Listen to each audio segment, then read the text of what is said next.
Here it goes. You good? Yes, it's just logging in.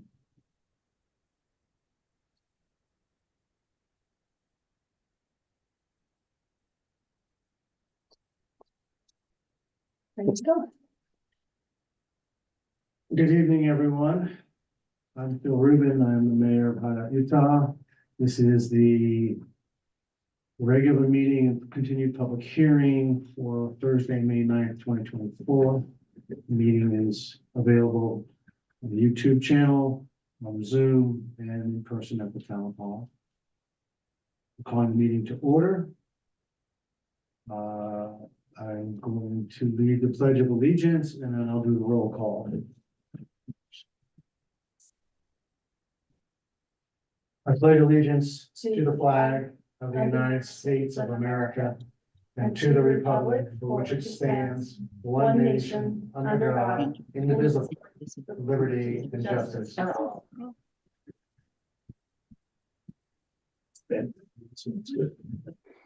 right, I'm gonna do the roll. I'm looking for Bob Nadelberg. I am here. Okay. Carol Hazelton, I'm here. thank you. Chris Fire, Here. Jonathan Gunn, Here. Ralph Severini, Here. and then so I'm here. So we have the full council. We have Holly's here. Legal perspective, Thomas is here from planning. Hi. Jan's here. Alicia's here with me in the room, keeping me under control. And then Sheriff Rigby, I noticed you're on. Are you just Yeah, trying to catch up? very much. Yeah, just trying to catch up and be available. So nothing specific, but if there is anything I can help with, just let me know. Thanks for being here. Very kind of you. We appreciate it. Nice to have you with us. We really do.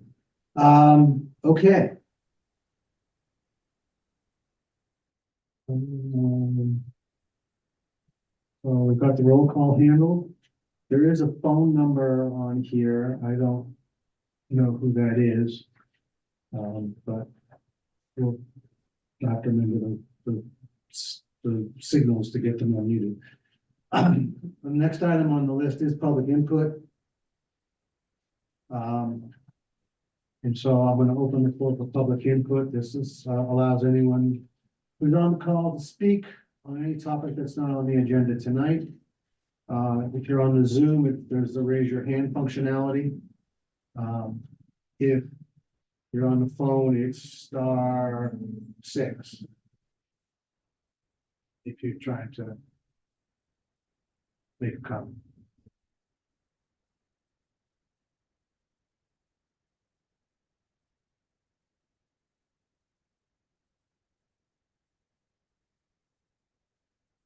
I don't see any hands coming up, and so I'll close public input. And we'll move on to the agenda items. We've got Ben Probst with us tonight, who's going to present the audit that was for the year 22, 23, I believe. Because we're in 23, 24. Is that right, Ben? Yes, Yeah, so you're Hi. on. We got you. I'm on. Okay. Well, I can drive for you. Just so you know, I can change screens for you, whatever you want me to do, just tell me. okay, that would be great. If you we'll start probably, I think it's the audit report, which should be page 5, I think, on the agenda list. That right there on that page. Let me just get you can hear me okay? We can hear you fine. Okay. Like I said, my name is Ben Probst. I'm with CPA firm Gilbert and Stewart, with our main office located in in Provo, but we do have a satellite office in Heber City. As you know, as an auditor or as an audit, we come in and we spend time gathering information, data, so we can form an opinion on the financial statements that have been presented to you that you see. And we'll send out inquiries, get third-party confirmations, tie that into the balance sheet and the profit and loss, the income statement, and then we'll review the financial reports, which are prepared by someone in your office, where here it was prepared by Polaris, that your accounting software system that you use in helping you with your accounting. And from that data that we collect, we'll also randomly select various transactions, review them, see that there's proper documentation, proper signatures, proper that you maintain and have supporting documentations to base your expenditures on. We also review and make sure that we're not over budget on any items and things like that. And then we come up with our report and our opinion. The second paragraph right there on page 1 or page 5 that you've got right there is, I'll just read it to you. It says, in our opinion, the financial statements referred to above present fairly in all material respects. The respective financial position of the governmental activities, business type activities, each major fund, and the aggregate remaining fund information of the Hideout town as of June 30th, 2023, and the respective changes in financial position and cash flows, where applicable, and the respective budgetary comparison for the general fund thereof for the year then ended in accordance with the accounting principles generally accepted in the United States of America. Basically, that's the unmodified opinion, the best opinion you can receive for your financial statements. And so from there, you go from the audit report into the management discussion and analysis, which further down is sort of a summary of the last 2 years.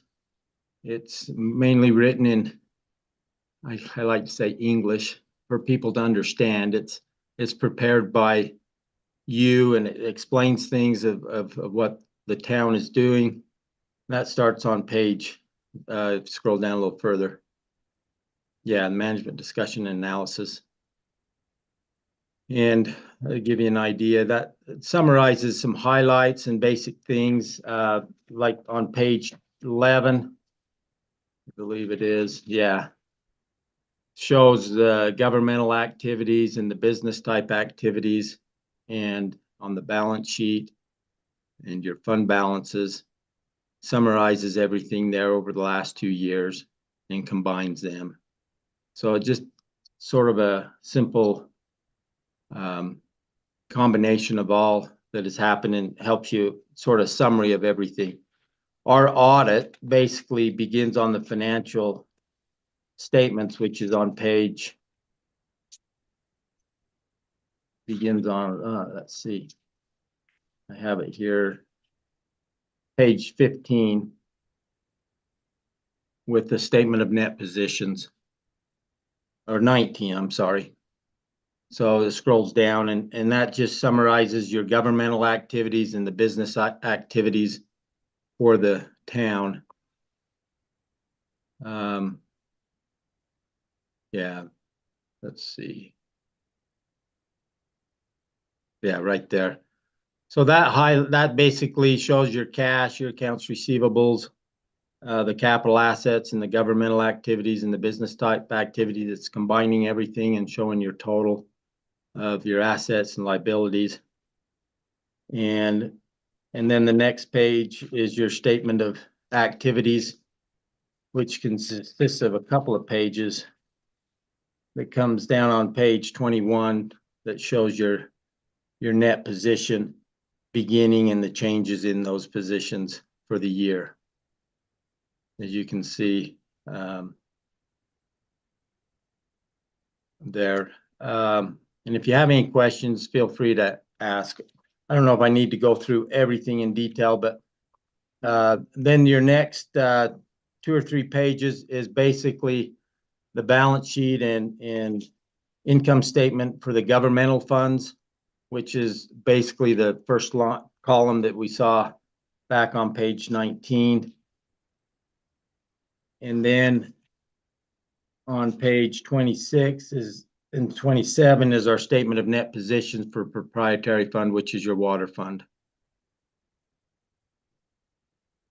And then following that are the notes that support the financial statements in whole.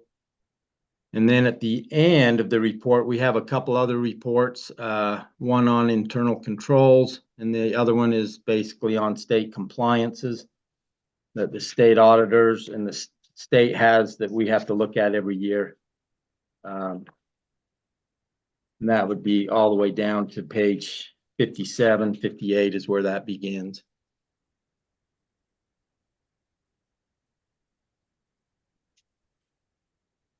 And on those reports, there's really, all we're doing is opinion that we're in compliance with the state. We did have one finding this year, which is on a letter that's near the end. That has to do with our fraud risk assessment. It's required that towns and government entities, cities, are to complete a fraud risk assessment every year. We had done it in the prior year, but we did not do it in the 2023 year for 2023. And it's just a survey that the state auditors has put out that has to be reviewed by the council, and then it's submitted annually. And that was not done, but I believe, as I talked with Jan, that they went ahead and have done that and complied with that. But and so I think that might be a matter of discussion in future council meetings, that it has to be at least discussed and reviewed in council meetings each year, and then submitted to the state within 6 months at the end of the fiscal year. So that's just a brief summary of the financials and the audit report. I believe that the town is doing a great job in providing and keeping in compliance with government auditing standards. And I think with the help of Polaris, your accounting software system, and with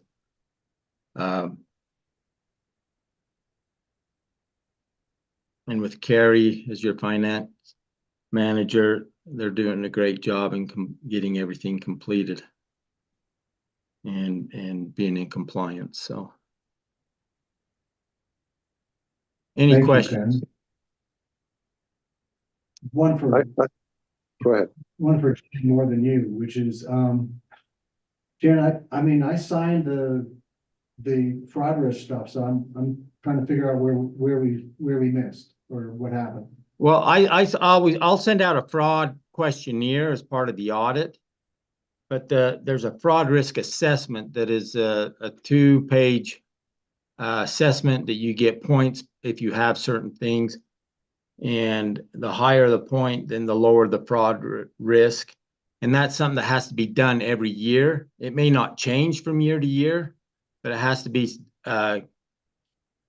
completed and discussed in council meeting, and then submitted to the state every year. And when we went through the audit, that had not been submitted for the 2023 year. Okay. So I guess Jan and Alicia, we need to put and Carrie or Katie, we need to put a reminder in our reminder calendar that because it has to be done 6 months within 6 months of the close of the year. So we have to put it in for like September or October, that we need to be seeing where we are on that, making sure that we get that done and get it to the meeting. What I would suggest is that it needs to be done before the end of the fiscal year. And then you've got 6 months to submit it. I mean, it's almost, Okay, and so, and so as long as that's been discussed and we can see it, that it's been done in the minutes, then we should be in compliance and it shouldn't be any further issue down the road. so before the end of the fiscal year, so I mean, next month we need to do this. Right, it would be great, yeah. Okay, so we'll get that added to the June meeting for sure. Mr. Probst, as a non-financial person, I want to make sure I understand what you just said, because I don't have your training, education, and experience. Would it be your professional opinion that now that we've completed the fraud risk aspect, that the town falls in the bell-shaped curve of what is expected from them? Would that be accurate? When you say a bell-shaped curve, you mean, I mean, I'm thinking up, down like this, so. Essentially, in compliance, in full compliance, now that we've gotten that fraud risk thing taken care of? Well, it's a form that you have to discuss and go over, a questionnaire. So just by us discussing it, that doesn't necessarily Right. meet that standard. But the mayor's indicated that letter's already been submitted. So as of tonight, would it be fair to say in your No, professional? there's two different things, Jonathan. I think he's saying, we still have to talk about it at council. There's a form I fill out that says that I have not identified issues in the operation of the town, but also as Ben talked about, there's a checklist that we get measured on, that we have separation of duties, that we have two signatures on checks, these kinds of things. And different people doing different things, and as you check those boxes, you get points, and then the sum of that is, good, very good, not so good, whatever. And that has to be turned in. And we have to talk about it at the council. We haven't done that, so we're gonna get that done next month. But outside of that, I think the audit told us that we did fine in 22-23. Mayor, Yes. could I update you on that, please? Yes, please. We did discuss it. Cameron reviewed this. Our insurance was requesting that we go from low to super low. And then they rescinded that request because it wasn't reasonable. So we were delayed in actually submitting it to the state, trying to meet that super low, but then they changed the rule. So we actually did comply, and we just uploaded the fraud risk statement late. Okay, so it's done. Done. And So did we then- talk about it? So, We will do a new fraud risk statement next month for this 23, year. 24. Yes. 23, okay, yeah. Thank you. Well, thanks for that clarification. So with that clarification, would it be your professional opinion that we're essentially in compliance then? You would be now, yes. Okay, as of today, that's my Right. question. Yeah, Okay, perfect. yeah, that's been Is that- submitted, you bet. Okay, terrific. As a non-financial person, I just need a little clarification because I'm not that bright, but thank you.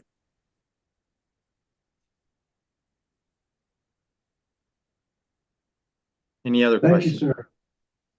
Okay, no, thank you. I appreciate the opportunity to do the report audit every year, and so look forward for future years and helping you out in that situation. No, we thank you. The team's been working hard since I've been in office to move us up the chart or down the chart in the right direction, let's call it. As far as compliance, we've come a long way with the help of our auditor partners, and we appreciate all you do for us and keeping us focused on the things we need to do to manage public money correctly. So thanks. Thank you. Okay. Thanks to Jan and Katie and Carrie and Wayne and the team for keeping us moving forward. It's great. Okay. Item 2. is, And could I suggest that we break out item 2? So 1 should be review of the proposed budget amendment for fiscal year 23-24, and then separate out the tentative budget for 24 for the new fiscal year. we can do that. I see that the presentation has it kind of together, but I think you should kind of consider them separately. The Okay. budget amendment isn't for neither one. Well, the budget amendment for last year's fiscal year is not ready for a vote tonight. I think it's just giving you a preview of the reconciliation from last year.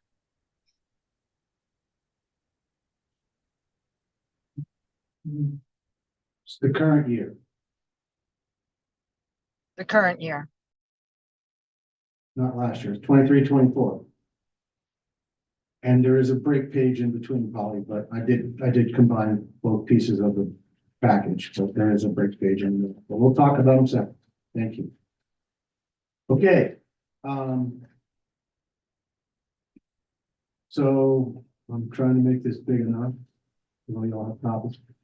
So we had a budget that was, that we approved last, August, for fiscal year 23-24, which the budget was approved with a deficit. At the time it was approved, I committed to working hard to try and find ways to reduce the deficit. While we didn't get to net zero, we got a lot closer to net zero. So the explanations here.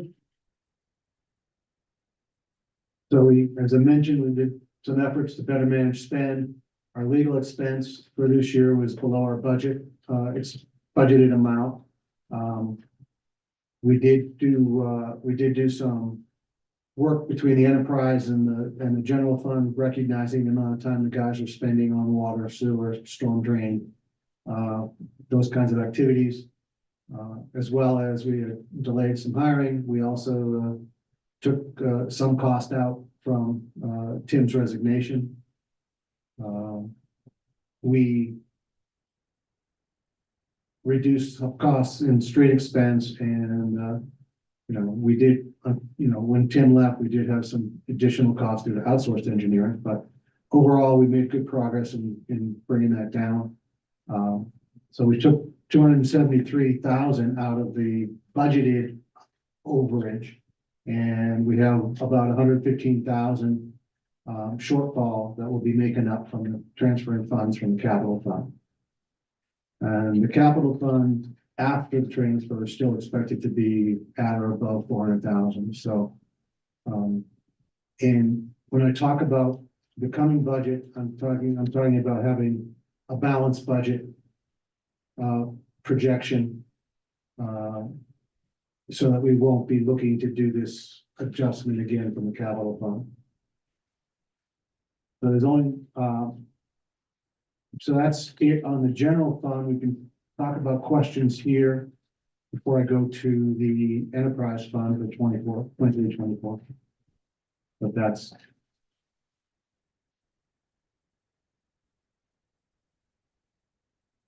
The enterprise fund is, 391,000 favorable. The budget, and actually being slightly under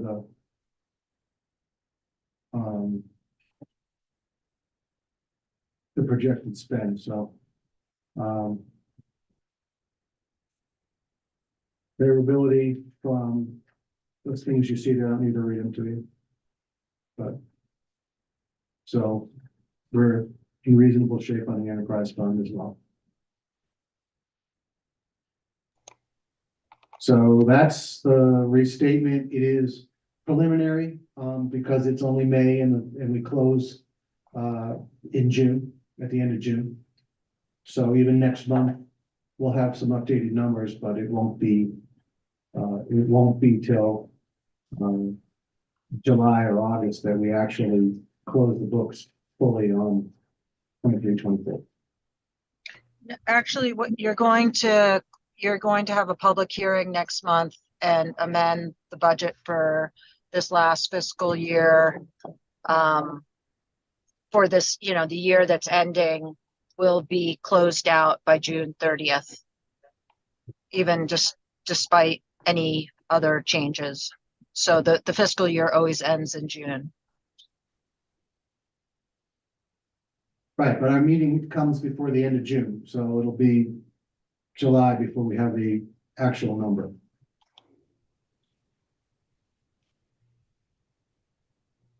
But you're gonna, We're You're gonna going- amend the budget. We're gonna amend the budget next month. I agree. correct. But- That's all I was saying. Yeah. But And the I was- actual finals, we won't have to the end of June. Correct, absolutely. And I was just kind of also a little reminder that we'll do a public hearing next month in order to amend that budget. Okay.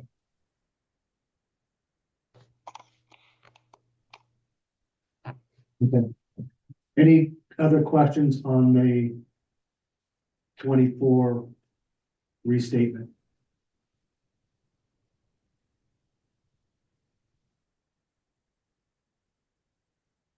Yeah, one here, Mayor, and that is just trying to follow, when we've taken money from the, I think it's from the capital fund to pay for any shortfalls. So I just want to make sure I'm clear on this. Going into 24-25, you expect to balance the budget, not pull any additional monies out of that fund, the capital fund, to make up for any shortfalls, because we've been doing that, I think, for 2 years straight. Just want to understand what our expectations are coming out of this year and going into next year. The money we're taking out this year makes us balanced at the end of June. And then depending on what we decide to do with the 2025 budget, I will be proposing a tax increase. We've already entered the truth in taxation process. I'll be proposing a tax increase to close the gap between the revenue side and the spend side, if there is one, when we finish our discussion on the 25 budget. But I personally am recommending that we do not dip into the capital fund to close any gap for 24-25. I'm recommending that we recognize that the cost of operating the town is what the cost of operating the town is, and we need to generate the revenue to be able to pay those costs. And therefore, we would adjust the tax increase appropriately to close any gap if there is one. And so the 115 here, which I think is, you kind of moved off of that page. I think Oh, it's right here. It's 116,271. That's the shortfall. That's the 115, I think you're saying, right? Right, yeah.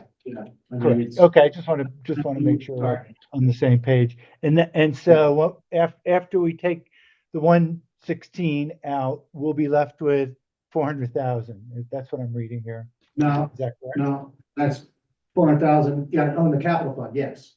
We'll Yeah. be left with 400,000. I think Katie told me 420, give or take, is what she thinks it'll be after the gap is closed. That's correct. At this point in time, we do have some favorability coming in the May-June timeframe. But right now we're sitting at around the 300,000 mark, and we should bring in about another 100,000 profit over the next 2 months because we've got some additional revenues coming in as well as less expense. So our capital should end up around 400,000 in the capital fund, our surplus. Our capital After fund take- should be around 400. After taking the 116 out, Katie? Correct. Right now, they're at 300,000 with the 116 out. Right now, we have a loss of, on a year-to-date basis, of about 238,000. And for the full year, we would expect to pick up 100,000 for the rest of the next 2 months. So our capital Wow. funds are sitting at about 300,000 right now, so they should go to about 400,000 by the end of the fiscal year. Okay, so assuming all comes in, we're still short that 116. Yes, we are definitely good. That's where, right now, we're at a loss of 200 and a little bit over 200,000, but I've got some good news coming out over the next 2 months, which should let us finish the year at approximately 116,000. That is correct. I've got a forecast in there where I expect to come for the next 2 months.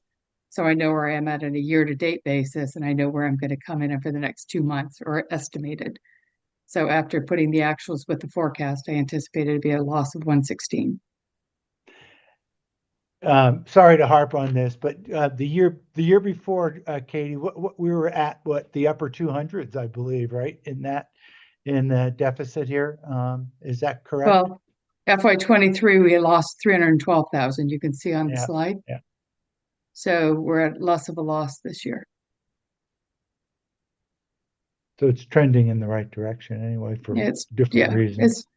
It's trending in the right direction. In the next section, you'll see we're anticipating a loss next year as well, a little bit more than this year, because the mayor will go through it, but we've got some additional expense that he'll walk you through.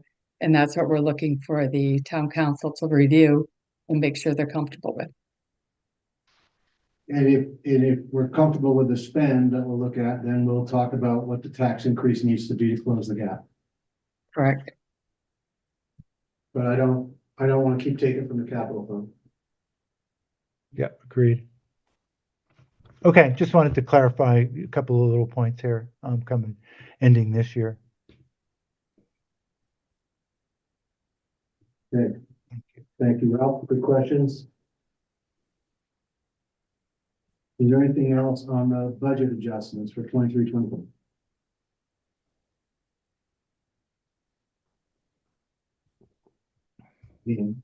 Just as a clarification, I think Katie said the word profit. We don't make a profit. We just get additional revenues.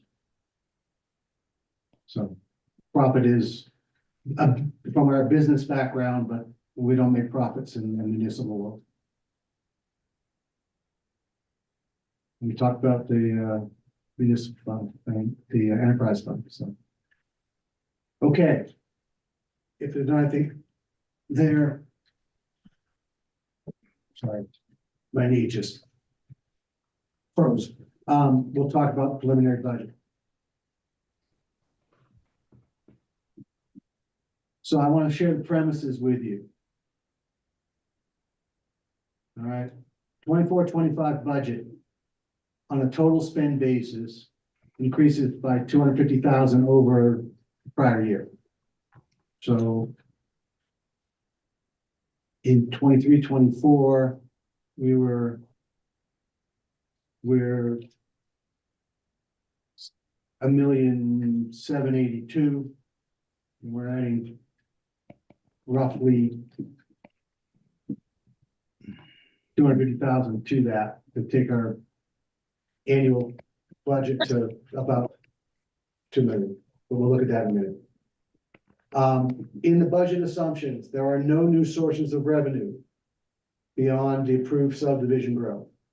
In other words, you know, if Shoreline Phase 4 gets moving, if Deer Springs phases, whatever, get moving, more single family homes get built in Golden Eagle and so forth, those new homes do generate, you know, tax revenues. But other than those, there's no other source of revenue. So there's no new nightly rentals in this analysis. There's no new annexations. It's just, you know, building permits for approved projects. we budgeted in this budget, I'm gonna share with you, legal, we budgeted at the 23-24 budget levels.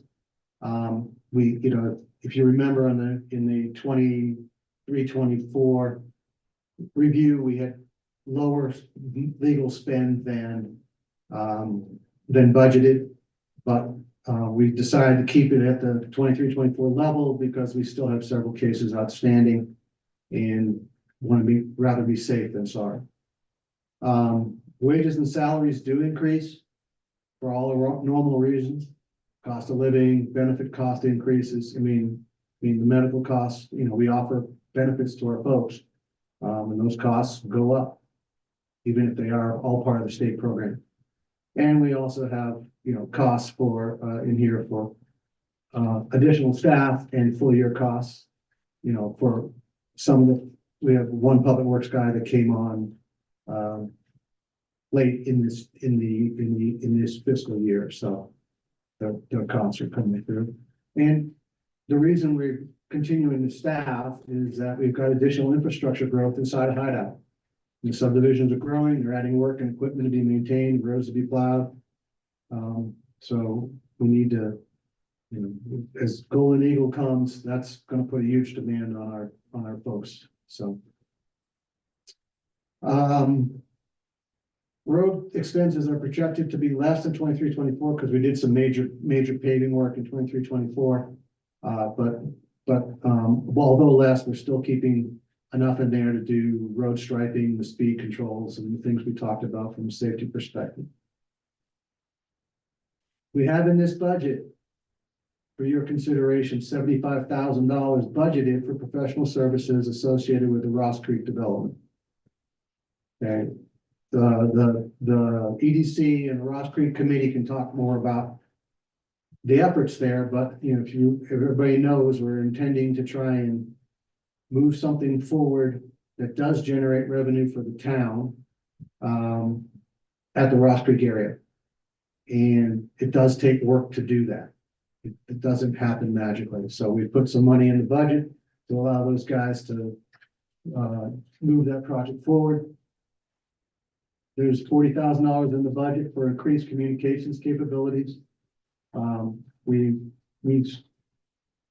sorely, I personally believe, and we've talked about this before, we need to do a lot more work there in communicating, improving our general plan, getting strat plan together for the town, etc. There's $50,000 in here budgeted in support of matching grants. We're finally, after 6 years of effort, beginning to understand the grant process well enough to actually get grants. And one of the things that helps you with a grant is to have money in your budget approved for matching. So, it may, if we don't get grants, we won't spend the money, but if we want to get grants, it helps to have it in the approved bucket because it helps the grantors know that we can confidently say, yeah, if you give us, you know, 25K, we can put our share in, or 50K, or whatever it is. You know, we can put our 20% share in, or whatever the grant offers. So there's money in there for that. Okay. So what I'm saying is, so these are the things that are new and different in the budget. Either through cost increases, and or bucketing some funds. And I'm intending that the 24-25 budget does not reflect a deficit. So taxes are projected to increase, so the budget would balance. So the general fund sheet you're going to see on the next page actually shows a deficit, because when we did it, we didn't have the data from the state, and this is still preliminary, but it looks like our new town tax rate to close the gap of about $200,000. Here you'll see the fiscal 25 budget's coming in at a little under $200,000 of shortfall. To close the gap of $200,000, our tax rate would have to go from to 0.000821 from 0.000465. So that's $465 per $1 million in taxable value for property to $821 per $1 million in taxable value for property. That's a 75% increase. Not easy to swallow. But we don't have any other sources of revenue. So the question becomes, are we comfortable with bucketing money for Ross Creek development, matching grants and so forth, to allow us to close this gap of $191,000? Now, we don't have to, the final tax number isn't in place yet. We don't have the final numbers from the county. This is an approximation. It may be a little less, maybe, it's hard to say exactly that 0.008 number is going to stay exactly where I showed you. Just because the county is still working on their analysis and how they adjust. I mean, I think you all have been experienced now of knowing that even though our taxes went up from the county last year at a mill rate, my actual tax bill was smaller last year, even though my house was assessed and the mill rate went up because they have more people going into the tax pool. And so, I'm paying a lot of money, but it was slightly lower than the prior year just because of that. So we don't have the exact numbers, but we're, I think the 0.0008 is pretty close. So, so that's where the general fund is, and it's there because of the things I put on this page. Which I just hit the wrong button, I'm sorry. I was trying to make it a little smaller so you can see the whole page at once. So before we go on to the enterprise fund, let's stop and talk about this.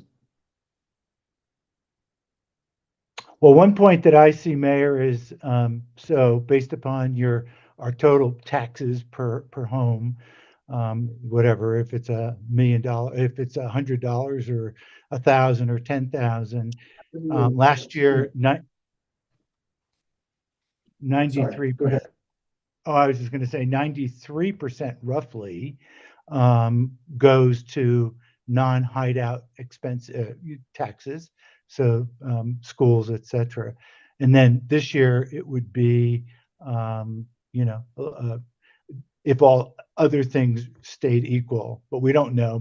It's every year the county goes up, the school budgets go up, so it might be another percent going to the town. So it's and the way I'm looking at this is it would be if we increase those taxes according to this on a $1 million in taxable value, roughly $30 a month or $90 a quarter for that amount of value in hideout.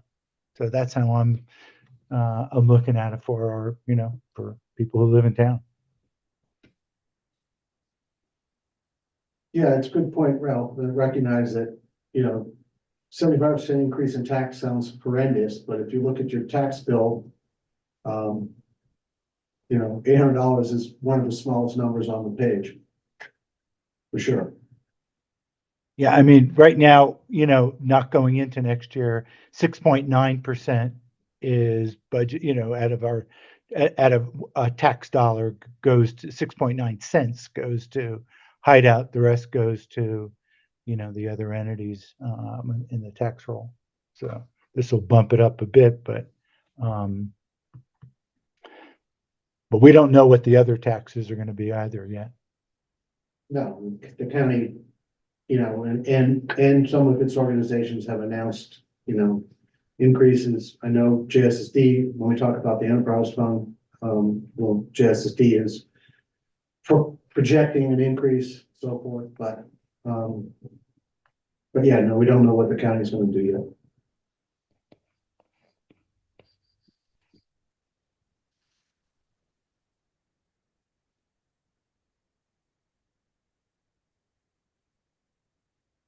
Other questions from council on the proposed spends in here? Hey, Mayor, this is Chris. I'm familiar with the $50,000 budgeted in support of matching grants. I'm familiar with the 40,000 for increased communications, but I'm not very familiar with the 75,000 for professional services associated with Ross Creek development. Can you go into a little more detail what that is? I'm gonna ask Ralph and or Jan to talk about that because it's Ross Creek Committee stuff and I haven't been super close to it. I could speak to that. In the process of reviewing various proposals, we need to get a topological survey done and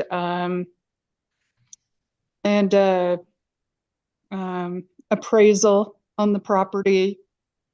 We've talked to various people who have thrown out costs for services for advising, and this is a fairly rough number, although the topo survey and the appraisal should be about $30,000 of that. So that leaves another 44 or 45 for advisory services, architectural plans, that kind of thing.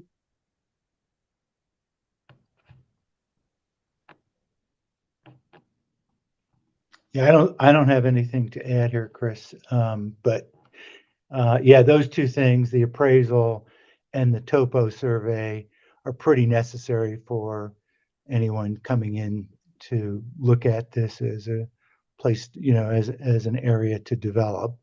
So you kind of need those.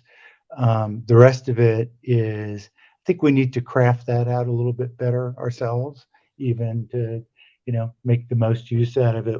What's the impact that we want to get out of any other expenditures we make? But the topo and the appraiser are like, they're just, they're costs associated with any property that you have to develop of this nature.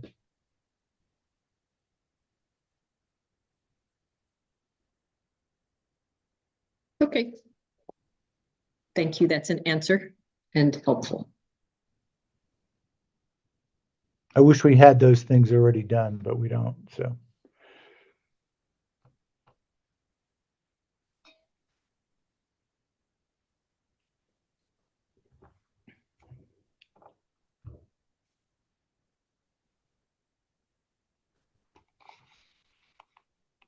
So you can see in the general plan, I talked about, salaries and wages, professional service costs going up. They're the big numbers on the operating expense side. They're quite, that's the 75. You get parts of that in parks and community development as well. So those are big numbers besides the salaries. But driving that, a slight reduction in miscellaneous revenues and contributions and transfers, but so we were $1,780,000 projected for 23-24. We're going just over 2 million for 25, as I mentioned at the beginning. So that's the general fund. There are no more questions on that. I'll go to the enterprise fund.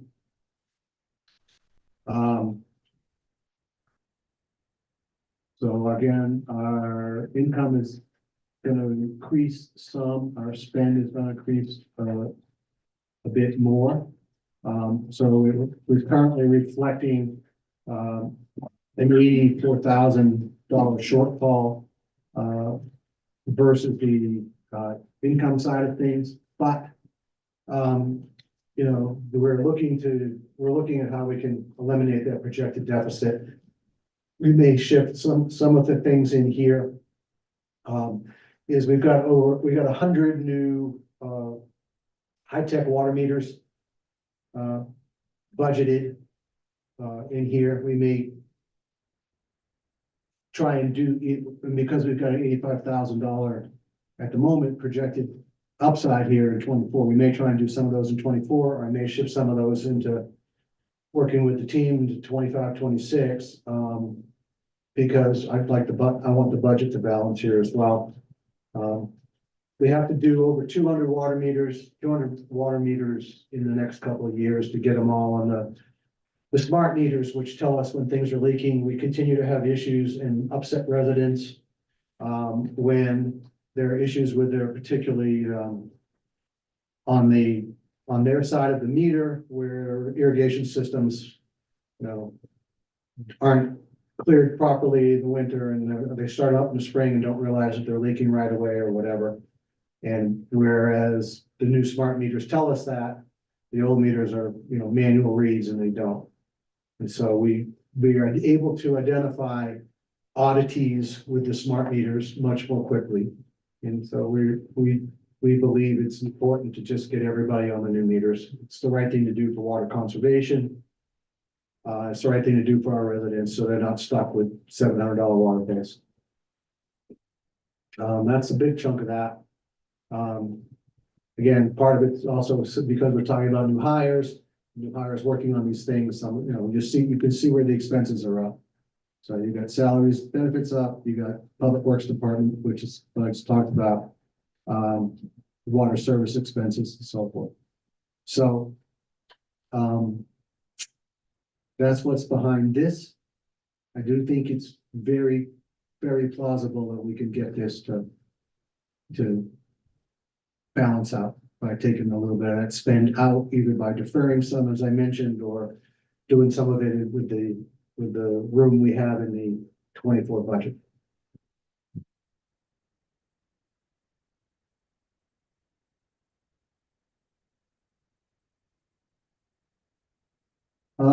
And then just as a reminder, there are MIDA funds. And in this version of the budget, we're not showing spending any of the MIDA funds. So we're going to be at roughly 427 projected at the end of 24, 25 in MIDA funds. 10% of those are into the general fund, and the balance is development fund. So those funds here may be available to offset some of the budget expenses, depending on the nature of the grants. Do they meet the MIDA requirements? Are we building a park? That's a MIDA item. And if we get a grant to support that, or a trail, that's a MIDA item. It's possible we can use some of the MIDA funds instead of using general fund for offset. Ross Creek Development could get MIDA support, depending again what's going in there. Other post-committee efforts as examples, and there are others, but for conservative sake, we're not showing the application of MIDA funds until we actually have a real reason to apply them.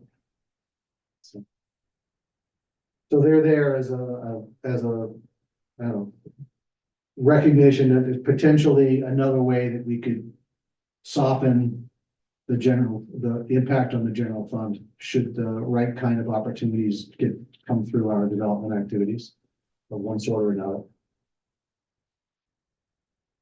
But they're not counted in the budget today.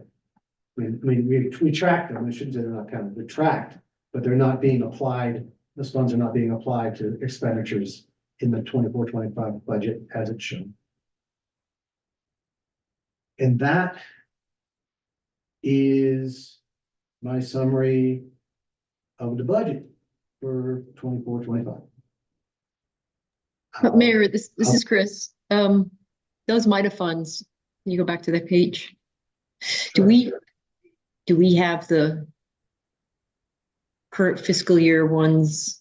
How much do we have in hand from MIDA? 344,064. Okay. Good to know.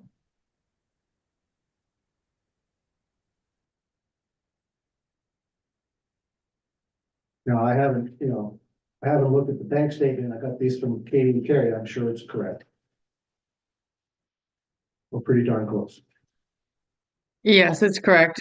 And what's interesting to note is we have gotten a lot better. In FY 22, we got 60,000, FY 23, 158,000, and FY 24, 363, going up to the 450 in FY 25. So the MIDA doors are increased year over year, in MIDA certificates of occupancy have really brought in a nice chunk of change for us from a municipal and a development fund. So good cash flow out there that is in those funds for us to use in the future.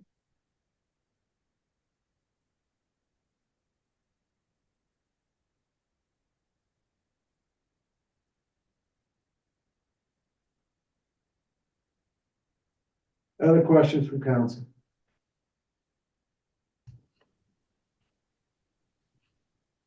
Those MIDA funds we can use in Hideout. It doesn't have to be used in the MIDA project area in Hideout. Is That's that true? correct. That's correct. They can be used by the municipality in providing elements that are accessible to the public. So if we built 10 pickleball courts at the Rock Creek entrance, we could probably get MINA to support that because they'd be available to the public. Going into the budget cycle here, what do we know about the water situation that may impact the town going into next year? Probably negatively, but do we have do we have eyesight into that? There's a 4% increase in the enterprise fund for MIDA expense, not MIDA expense, sorry, JSSD costs going up, Ralph. So although they haven't firmed theirs up, they are projecting, and we use in the analysis we use 4% because that tends to be what things seem to be hovering in on for sort of inflationary kind of stuff. So I can't promise that that'll be what JSSD does, but we'll know more in August. But they've already said they won't have any firm numbers till August. But we put 4% rise in JSSD cost in here. Yeah, I was alluding to, do we have any view into our water shortfall, so to speak? And we have no what that shortfall. We have no shortfall in 2025. We have more than enough water to sustain the town for, quite a while. We don't know how long that while is. We're still working on that. There's another meeting of the committee to be scheduled shortly. We've gotten very close to having a solid understanding of all the areas that we've done. The team's done a really good job researching the history of water agreements with the town going back from before the town existed. And so now we've got to sit down with that data and JSSD and the lawyers and figure out how much of that we've learned is all incorporated in the agreements that are out there. So that's the next step for the committee, is to get our side of the view together, and then we can sit down with JSSD and their lawyers and begin the discussions. So we still have a few more months of work to do to understand the full net. But as far as 2025 goes, where we have no possibility of being short of water. And for many years to come as well, to be fair.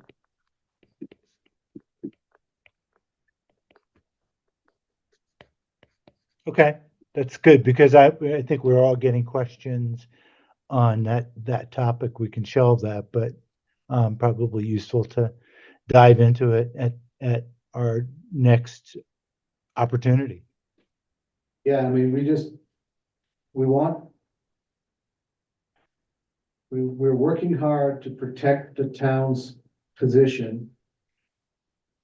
And we're not trying to be obtuse, but we also have to be cautious because we believe that we have the opportunity to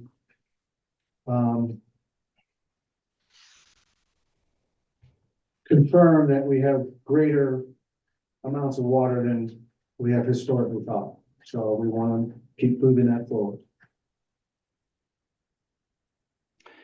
And on that, I'll leave that for another topic, but you know, Yeah. Because it's not really part of this budget, but we should probably go into it at another point.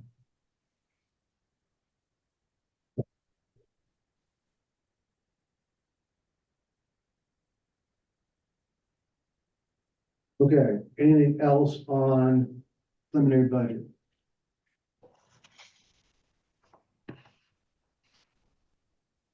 So if I get this correctly.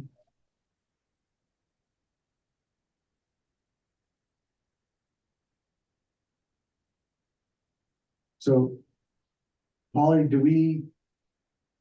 is there an adoption motion here or what, it's preliminary, I just don't know what the right process is, I don't wanna mess up or Katie, what's the? Yeah, Jan, what do I- no, what- you need to adopt the tentative budget. And Okay. then also set a time and place for the public hearing for the adoption of the final budget. And I think you have a date in August because of the truth in taxation. Right. Okay. And set a date certain of August 8th, I think we said, August 8th is our regular meeting. Yep. Mhm. August. So we kind of would like to discuss if we should move the regular meeting or hold it earlier, because we have to have it, we Can't do them one after, right, so, we have a meeting set for August 8th. We can either have an extra meeting in August, either way, we're gonna have an extra meeting in August. We either have to do truth and taxation, because truth and taxation has to come separately and it can't be on the same day. It can be on the same day, but all that business has to be closed before you start the truth and taxation meeting, public hearing. So either we started at like 5 and close at 6, or we start at 6 and put the truth and taxation meeting at like 8 or something like that, but it has to start after 6 and we have to close all regular Okay, business, and we can't have any other public hearings on that same day. which we already said we had to have one. Not on August 8th. Not so. Yeah. Yeah, it's very confusing. Yeah. So there you go. Did you council get that? So we basically, we could do it all in one day by starting early or doing the truth and taxation quite late. Which is probably not fair to the public. Or we have to have 2 separate sessions. So. Can we do what is anything in the July meeting? Not legally, on truth and taxation has to be done in August.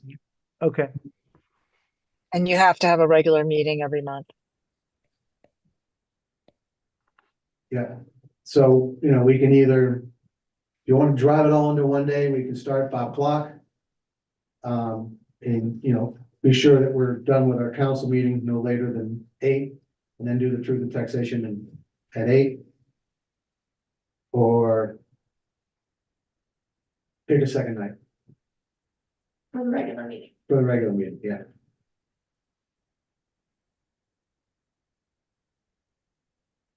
How do y'all feel? Alicia, clarification. So Yes. if we were to do both on August 8th, we could not have another public hearing in the regular meeting on August 8th. Is that right? That's how I understand it. Is that how you understand it, Polly? Yes, that's correct. So it feels like we should do them on separate nights. We seem to have public hearings in most of our meetings lately.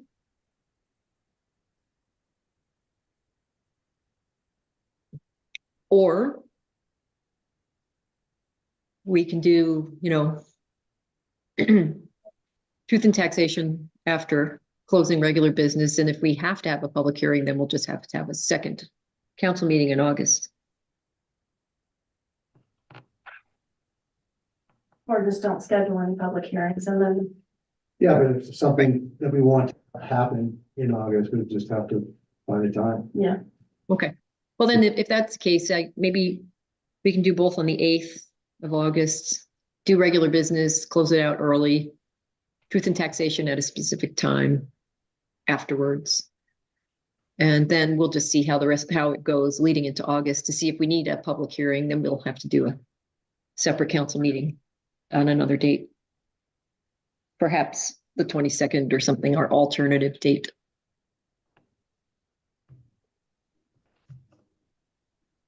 It'll keep the regular meeting short. Well, we'll need to start it. We'll see what the agenda looks like. We get closer. We might not have too much, but Yeah. I guess we have to at least be prepared to start at 5:30. Well, we have to set the time today But no, for the public hearing. yeah, well, that we can do. I'm just saying the council meeting time can come a little bit later. Right, yeah, depending on how much. How much is on there? Yeah. I think we'd set it. So you want to set it for 8 o'clock on the 8th? If everybody's available that day and wants to that day, then I'm fine with that. We did it at Council? 6 p.m. last time. I'm looking at my property tax notice from last year. We did it at 6 p.m. last time. Other hearings were at 6 or 6:30, which seems to be like a normal time. Maybe. Yeah, we did it at 6 last time because we had already noticed, I think we had noticed the regular meeting at 6. We didn't realize there was like a code change and we didn't realize that we had to have all the other public business closed last year before the meeting. And so we had to hurry and start our meeting at 5, if you remember. I do. And just cut it off. Yeah. Yeah. So trying to avoid that this time. So I'm okay with doing it, Chris, I'm okay with doing it at 6 or 6:30, but it means the council meeting's gotta start way earlier. Because we can't do the council meeting after the truth and taxation. Gotcha. I mean, I know I'm available earlier. I don't know about everybody else. The earlier the better, please. Let's do it at noon. Well, I'm not Some people available work- that early. I'm not available at noon. Some people work for a living, as Still, opposed to fly for a living, so. Oh, I meant at noon in Tokyo time. I don't know what time that is here. so So, I guess I'm okay with the truth and taxation meeting being at a reasonable hour, 6:30, 7, something like that. And then if we've got town business, we start our regular meeting, if it's that day, just earlier. And if we're not having any public hearings, shouldn't take that long. So we're thinking like 4:30?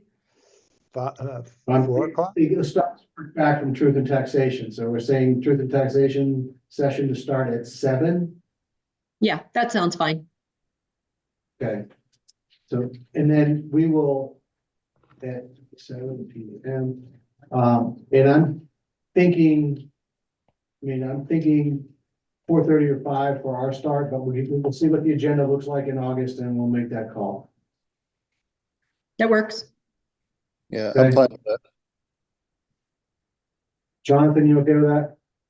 Yes, I think that's good. I think having the truth and taxation meeting later is a good thing because it'll allow people that work full time to still attend. So yes. Carol? I think it's okay. I do have something.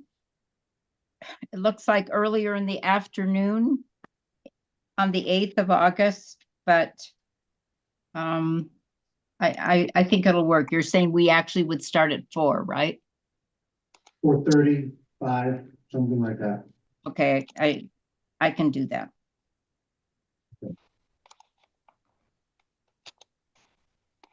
All right, so then I am looking for a motion.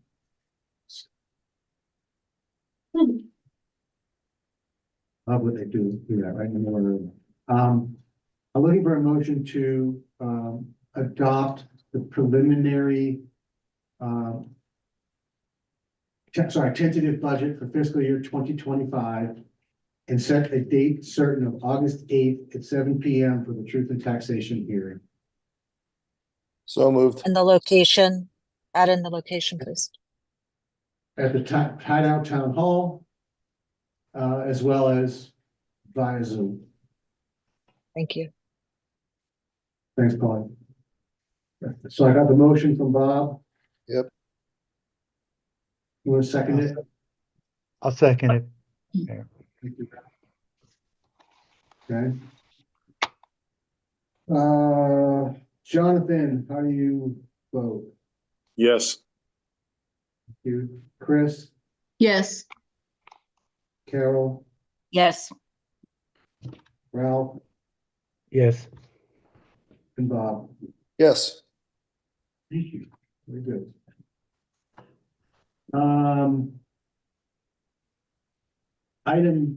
We're gonna jump back into the agenda then. And look at item 3, this is a discussion item. So Cameron or Polly, you wanna, I guess, Polly, I don't think Cam's on, so.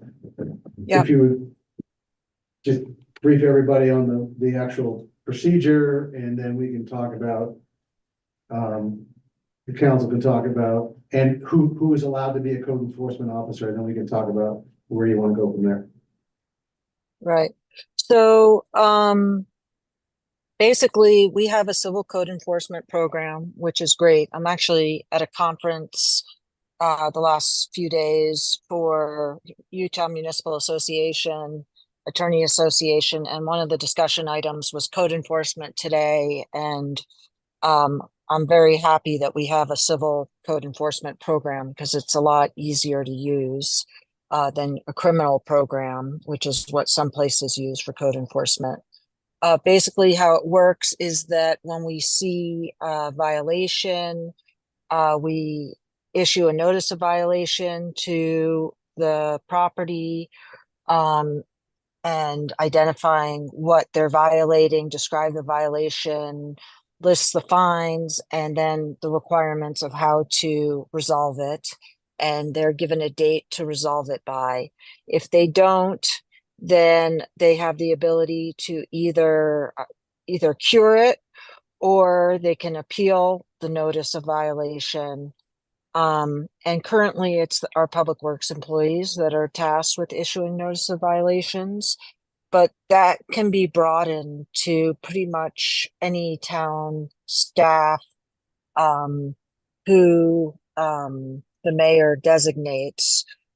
Because we've just been using civil code enforcement, we don't need to have someone with law enforcement authority. But if there was a reason to, we could ask the Wasatch County Sheriff's Office to issue citations if it was for a criminal violation.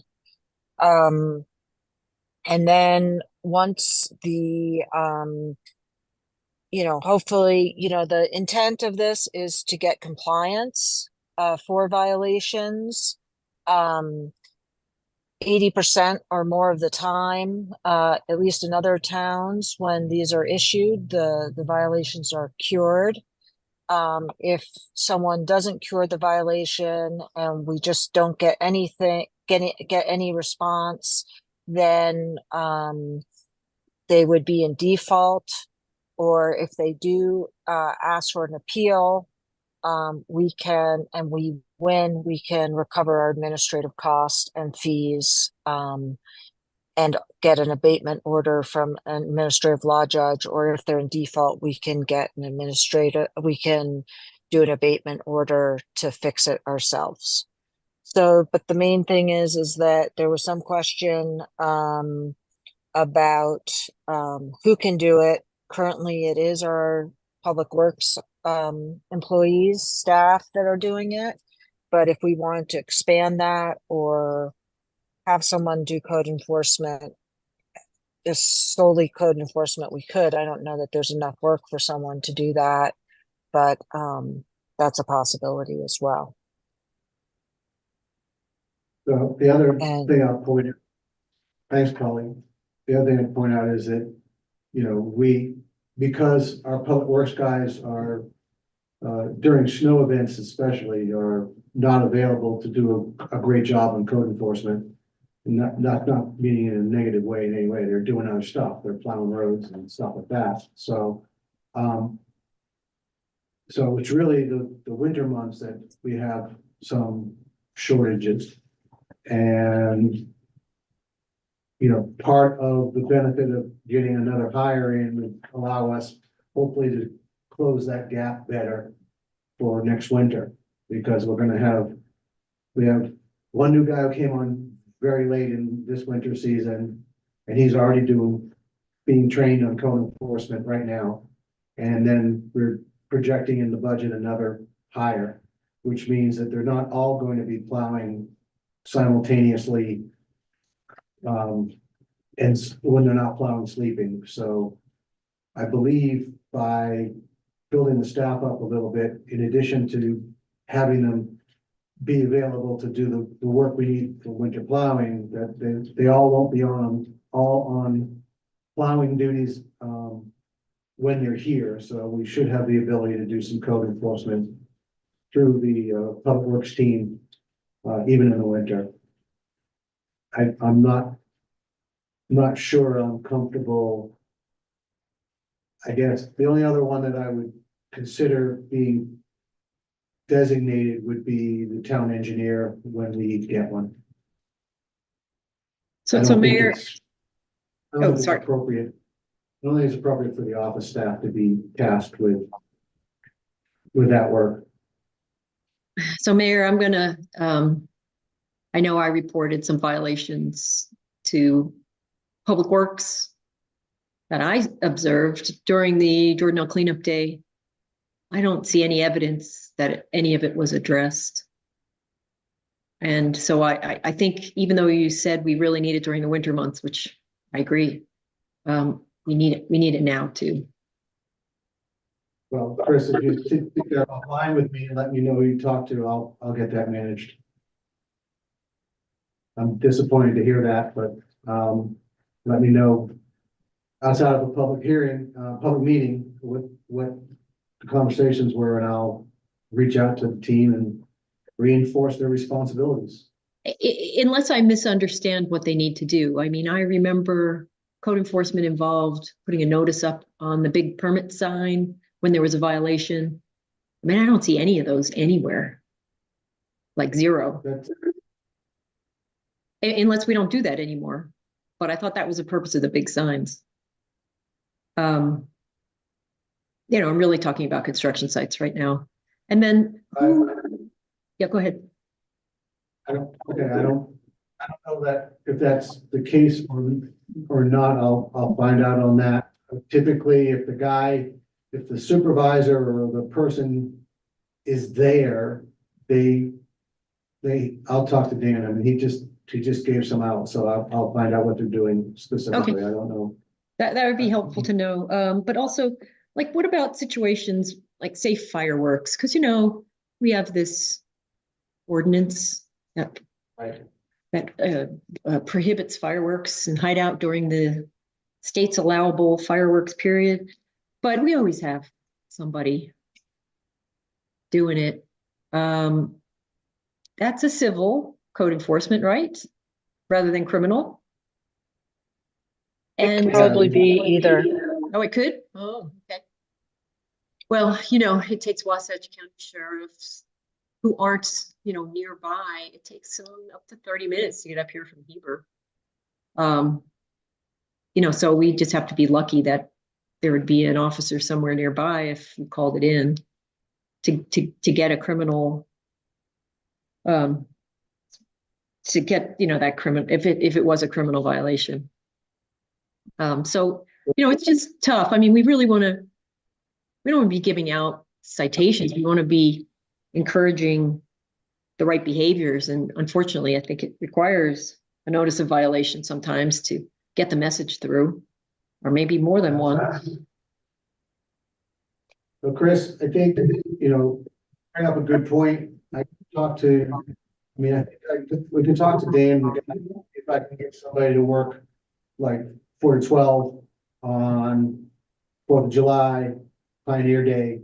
But, fireworks also are done on random moments. So I don't know how to address those, because I'm not gonna have people sitting around 24 hours a day waiting for fireworks to go off. But I think we can probably staff, I think it makes sense, and we could probably staff for the hot holiday days. Okay. With somebody in town who could go knock on the door and say, you gotta stop that. But as far as the randomness of it, ideally, it's come residents who notice it and let us know what unit it is, so we can at least make a contact. Right, right. Well, my dog notices it first, right? And then wakes the whole house up. And it's usually after dark. Because you can see him better. But so things like that. I mean, we have that ordinance for a reason. We just want to try to help people, abide by it. Mayor, can you hear me okay? Yeah, go ahead, Sheriff, sorry. Yeah, hey, this is Jared, and just chiming in on that, we want to be helpful with it, whether it's certain days that you'd like us to be there at specific times. That's always possible. If we for sure want to devote people to that and nothing else, then we could talk about how to do that also. Okay, great. I love that idea. Just somebody cruising around, just for limited hours during those, There's lots of reasons to be concerned with it, and yeah, it needs to be a high priority. It's important for us, I think, in this town. I mean, the wildfires are number one risk. Yep. And plus, it's a quality of life thing. I mean, it's great for the people that are shooting off the fireworks, but for everyone around them, it's not great. Yeah. Well, as long as we're on the same page as the majority, this group, this team, I'm good with it. So whether you want to, make a request now or just get with me between now and then, I'm open to either. Thank you, Sheriff. Yeah, we'll take a look at, but I also know that, the days that, the specific days are hot button for you everywhere, so we want to be sensitive to that as well.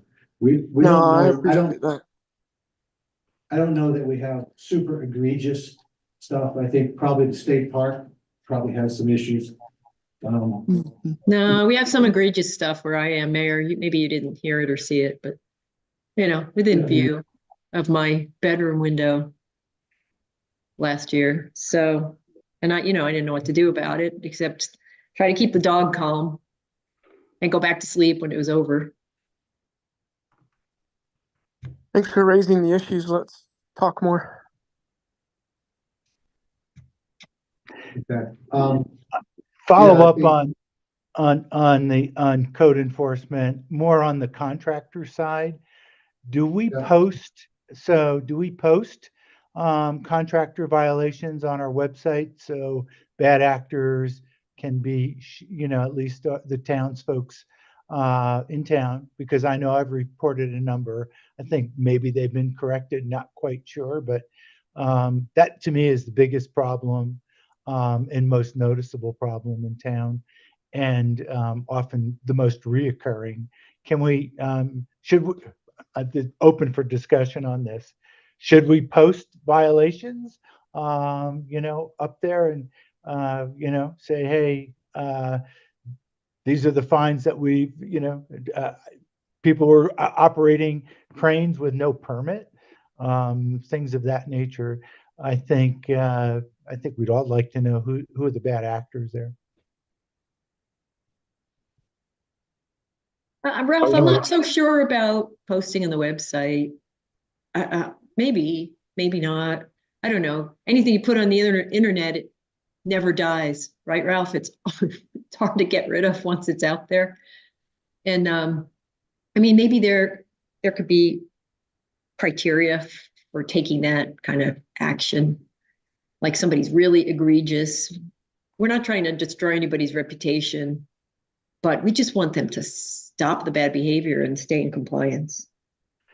Yeah, I was Post- thinking more along the lines of, if we do put violations up, then, you know, another contractor might say, hey, you know what? I better be part of I better commit to that meeting and know that I have to have permits for certain things. I don't know, Chris. Yeah. I'm just, you know, we got problems around that segment, and you brought it up to begin with. I don't know how to correct it. You know, Right. Large fines are one way. I'm not necessarily big on large fines, but I am big on, you know, the bad actors should be at least notified, and if they have to be publicly noticed, so to speak, then they are, rather than, you know, big fines, you know, so other contractors fall in line. That was my motivation there, not the fine so much as, but Well, you know, follow good municipal procedures. can I offer an alternative? Because I don't actually think those contractors look at our website anyway. I know. So, But I was also but- thinking our folks, people in town, say, hey, what are we doing about these things? So we're showing that. we can, well, okay, Yeah. that we can do. Ideas. I think I'm just throwing out some ideas here. That's all. I think we can do personally that. like the idea. Go ahead, Mayor. I'm sorry, I ahead. didn't mean to interrupt you. Sorry, I'm just saying, Ralph, I think we can, through the meetings we have with the contractors, start sharing that with the contractors. As part Good of, idea. their start meeting, they look, you know, we want you to know that we're serious about this. We have issued 60 fines of $1,000 or more in the last 6 months. Yep. Right? And so we're not shy, and we're gonna keep doing it until you guys figure out that you can't have trash all over the place, can't block the road, can't do these things. So, you know, I think that could be shared if we kept the data and made it clear in the construction meetings. I think that certainly would help. I know Dan and I had a conversation today, and we issued a $4,000 tag to a company who shall remain nameless for this evening because of trash, and they freaked out. I think they got the message. I probably will reduce it as a one-time, but it's not going away. They're not getting zero. That's for sure. I Yeah. personally like the idea of posting violations on the website, but if we do, we have to cite them as, you know, citations issued because they're entitled to due process, I think. But more importantly, we're going to have to keep up on that. When they get it resolved, we have to also update the website to indicate that it has been resolved. You know, we can't just leave that out there afterwards. So if we're going to adopt a policy of posting them, which I personally favor, we're going to have to keep on it so that, you know, we have to have a resolution column that says, you know, it was either, you know, they litigated and won, litigated and lost, paid a fine, the fine's been collected, that kind of thing. We are currently working on an implementation of a new software tool to make the citation effort electronic. So it's a lot easier for the public works guys, because it geolocates you, it tells you what property you're standing on, so you don't get the address screwed up. And it has a list of offenses, so it's a checkbox. You know, how many days, and then it keeps track of if you do, because a lot of our fines have to be remediated in a certain amount of time, or have to be done, you know, for each day out of compliance, you get dinged again. So it has all that capability. We're still probably 2 months from having it fully operational, but that might be a tool to help us post. Because it's all gonna be electronic anyway. Do Yeah, I understand correctly that, that the mayor, for civil violations, certainly not criminal, but for civil violations, the mayor can designate any, anyone at any time as an additional enforcement officer? Is that so that we have the ability to flex as needed? Is that correct? That's That's a common correct, question. but that's correct, but I mean, the person has to be trained, right? We're not deputizing the whole town, but yes, you could flex. You could have, 10 people trained, and then when needed, you could bring them on. I kind of like that idea. We could train additional people, once they've come up to speed. If the guys are plowing, or if for whatever reason they just can't get around to it, the mayor could appoint someone for, to handle something like that. I think that's a good flex idea that we should consider. Do you know what the training constitutes? Before we commit to the flex part, is it a day's worth of training? Is it a week's worth of training? Do we have any idea? It's a few hours and understanding where to get at the code and how to read it. My concern is that we are getting ready to put neighbor against neighbor. And I really, really bothers me that we would do that. Town employees are one thing. Because they're empowered by being town employees to have those conversations. But I'm not gonna ask I don't know, Valerie. Jonathan to go knock on the door of his neighbor and say, I'm acting as an agent of the town, turn your stereo down. I think that's, I think there's some potential downsides to doing that, Jonathan. I mean, if they're egregious, one thing, but I'm afraid it's just gonna build ill will. And sorry if I misunderstood. From a legal perspective, I would want whoever is acting as code enforcement to be a town employee or have a contract with the town. Thank you. So, And I like your point, Phil, and that is, let's not put all the violations on the website yet.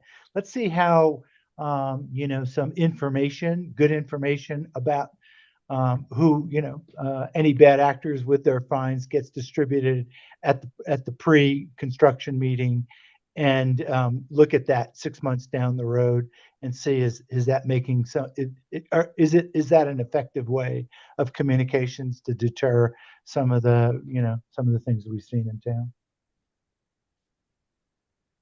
Hey, I just want to agree with what Phil said. This is a dangerous road to walk down. I can see this easily spinning out of control, pitting neighbor against neighbor, and I think most of this should best be left to the police, or at the very least, designated town employees. That's it.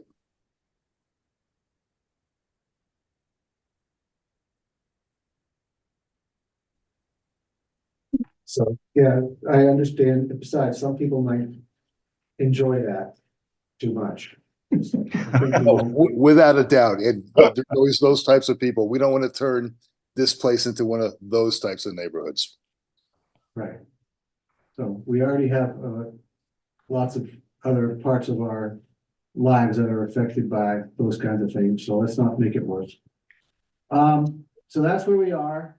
You heard the procedure. I will, as I said, Dan, now that we have, one new additional resource who's currently being trained and will be, the issue is not so much the violation training as much as them getting comfortable with the layout of the town because they're new to the town and understanding the addresses and stuff. So we, get it in the right place. So you'll be seeing more of that, on the parts of the public works guys. And when we get the new, hopefully get the next new person, that'll help us even some more. So, we'll get that going. And then, we're working on, some adjustments in the town engineer role at the moment. When we get those straightened out, we'll get that, on their docket as well.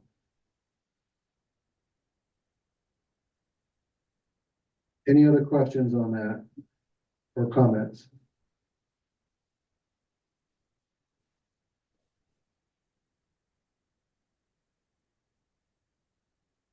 Okay, thank you for great thoughts.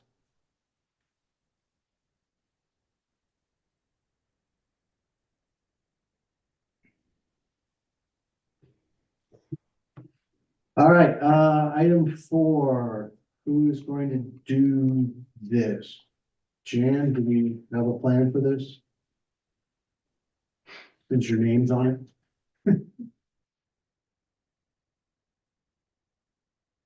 I don't have my reading glasses on. It's really blurry. Is there anyone who could read that? I can do that. Just so town knows, due to the, if you remember, we did the blanket drive and the town was very supportive and we wanted to get it on the record that the Peace House was kind enough to reach out and show their appreciation. So the message says, "Dear Jan, thank you so much for your gift of 100 blankets on 12/6/23, paid by in kind. Your donation goes directly to support Peace House programs and services. With your gift, we can provide life-changing and life-saving services to survivors of violence and abuse. Together, we create opportunities for survivors to not only survive, but to thrive in a community of support. We offer compassionate, comprehensive care to survivors of interpersonal violence at the Peace House Community Campus in Park City. Last year, Peace House provided over 13,000 nights of emergency shelter and safe housing. Pretty scary statistic. In addition, 470 adults and children received wraparound services at Peace House, including safe housing, clinical therapy, legal advocacy, case management, safety planning, emergency financial assistance, and permanent housing navigation. We also provided 120 individuals with sexual assault recovery services. We could not do this work without you. Your gift helps provide the support services survivors need to heal. With much gratitude, Executive Director, Development Director of the Peace House." There you go. So, The thank you should know go to what? Sherry's committee. They did a great job. they did do a great job for that committee, getting us all involved. They did a super job. Thanks. Thanks for reminding me of that. Jan, I appreciate that. I think we were all, I don't know, surprised maybe is a generous word for when the Peace House talked to us at the beginning of the drive and told us what's going on in our community. The sheriff has told us as well from time to time in his quarterly reviews of the number of incidents that they respond to that have to do with the kind of things that Peace House works on. It's an unfortunate reality, and the work that you know our public responders do, as well as the Peace House do, is very, very special. And I encourage you all to learn enough about it and be appreciative of it and support them any way you can, because you never know what's going on behind closed doors. But the numbers say it's not all bowls of cherries. Okay, item 5, quick update on the fundraising effort and the kickoff for Station 56. Jonathan, you want to start with that? And I know you were away for the kickoff, as was I, but Chris, maybe you can give an update on the actual barbecue event itself. Sure. Chris, do you want to start with an update with respect to the barbecue, and then I'll kick in with the rest of it? Oh, sure. Yeah, the barbecue. We were so fortunate not to have rainy weather that day. The sun was out, it was a bit windy, and there was a reasonably good turnout. A lot of the same people we see, but there were people mostly from Hideout, some from Deer Mountain, somebody who is building a home in Toohey, and we had the media there. So KPCW was there, so was Park Record, 101.5 FM, Hank FM was there as a DJ, and also So I ended up doing some media appearances, and so did the Chief Hales, and I thought it was good. A lot of people in Hideout love a party. They love a reason to get together. So I think Jan might have the numbers of what was raised from that event, but I thought all in all it was a good kickoff to start the momentum. Also, Jonathan and I did a KPCW NewsHour live interview the day before, which was kind of fun. We did that also with Chief Hales. All right. Well, thank you for Chris. So everybody understands our goal is to reach $200,000 in donations. And that is for the purpose of offsetting the costs that Hideout has incurred in doing this.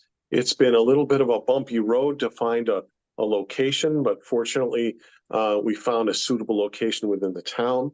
And that's taken a lot of time, a lot of effort, a lot of money to make that. So the goal is to kind of reimburse the town. The town is advanced a lot of these costs, or will advance a lot of these costs.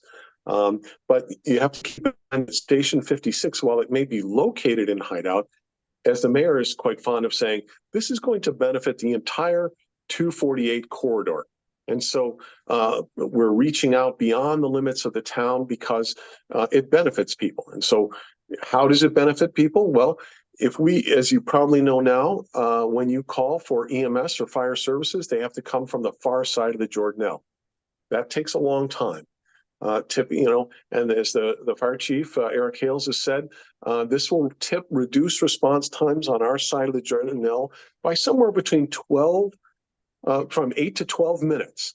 And when in a time when seconds count, such as a medical cardiac arrest, that will make a huge difference.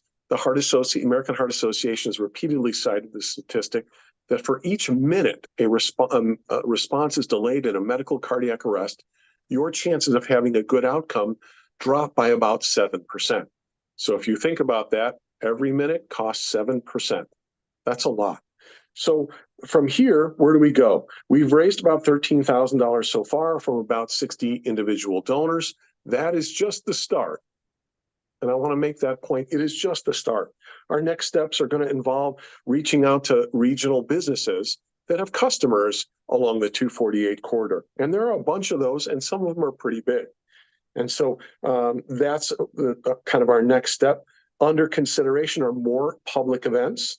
We might seek to combine a fundraising effort with the Hideout concerts. There have been some ideas about new events like a chili cook-off or competition, that kind of thing. And so from here, where we go is quite simple. We start developing events, we start doing further donations, we reach out to the deeper pockets, if you will, and we are going to march forward. Now, our friends in 2A have a separate event plan for July 5th. They're going to do their own fundraising effort. That money will go to, just like all the other donations, the Wasatch Community Fund, which is a nonprofit 501c3, so that all of these donations are in fact deductible to the maximum extent the IRS allows, of course. And so we plan on more events and getting forward and much forward towards our goal. Any questions? Jonathan, so I think the question is you say we plan to, so the team, is there, sorry, maybe I'm saying this wrong. As the mayor, is there a role that I can play in going to talk to the various business leaders? Absolutely. Oh, I'm sorry, go ahead. And potentially, I think we can also work with the developers and remind them that this is a benefit to them as well, as far as helping them moving their properties, because it's another advantage of being in Hideout is you're close to emergency services. Well, but I'm happy to go knock on doors with you or anyone. Go talk to the hotel. Go talk to the businesses up in the lumberyard, the tin buildings across the street from the lumberyard, that kind of stuff.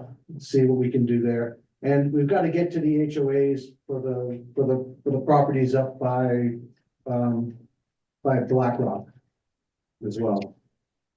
And we've got we've got Hay, we've got Deer Mountain interested, but we got to get the ones up the hill. So the direct answer to your question is absolutely yes. In our next team meeting, we have a team 56, if you will. At our next team meeting, we've identified these businesses, the developers, the HOAs, so on and so forth. And we're going to want to parcel out tasks, reaching out to X developer, reaching out to Y business, reaching out to Z HOAs. And so absolutely, yes.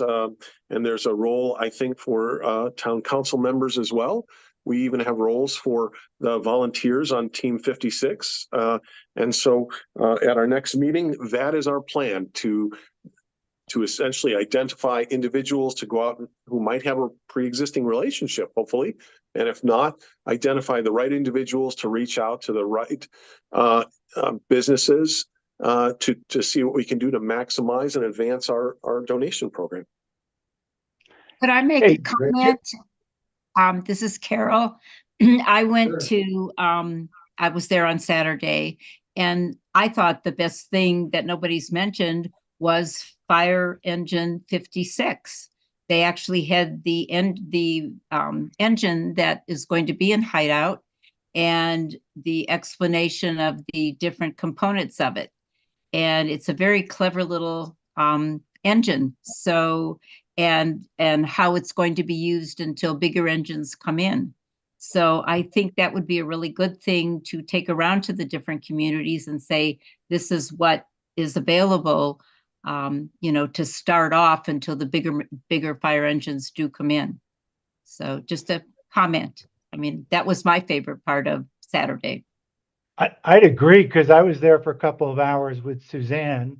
And one of the really cool things, well, certainly got to talk to JD and Andy and Eric for quite a bit around the fire truck. But one thing we don't have in our town is a lot of children. But if you look at, my grandson's over at retreat at Jordanelle, and there are a lot of kids there. So it's not just older people getting emergency help. It's potentially children who have an accident or something of that nature. So let's not leave that out. And I know I got from Eric and Andy and JT a hat and kid stuff, so to speak. And they said they would be glad to offer, to what Carol's saying, as I've thought about it, was get children involved and parents of the kids, because it's not just us grown-ups and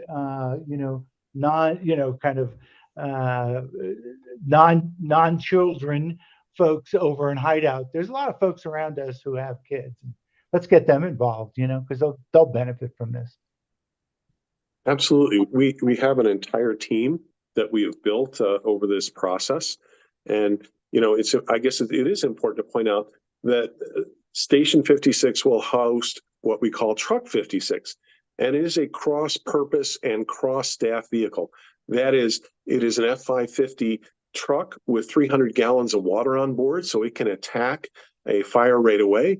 As Eric Hales has pointed out, a fire doubles every 2, 3, 4, 5 minutes in size, so that the fact that we can attack a fire much sooner is a big deal. The staff will be cross-trained in EMS. They will be advanced EMTs, which is the intermediate level, one below paramedic and one above basic EMT. And they will have a fairly full complement of medications, equipment, including a defibrillator, a monitor, advanced airways. And so this is going to be both. It's not just fire. It's not just EMS. It's quite literally both. Any other questions about the fundraising effort or anything surrounding that? Just the last thing I would like to mention is the chief mentioned he thought Station 56 would be operational in June. That's coming up really quick. So that's exciting news for all of us.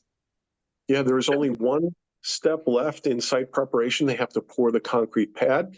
Obviously, we got some snow recently that kind of delayed that a little bit. But once the concrete pad is poured, We anticipate the structure to house Truck 56 will arrive towards the end of the month.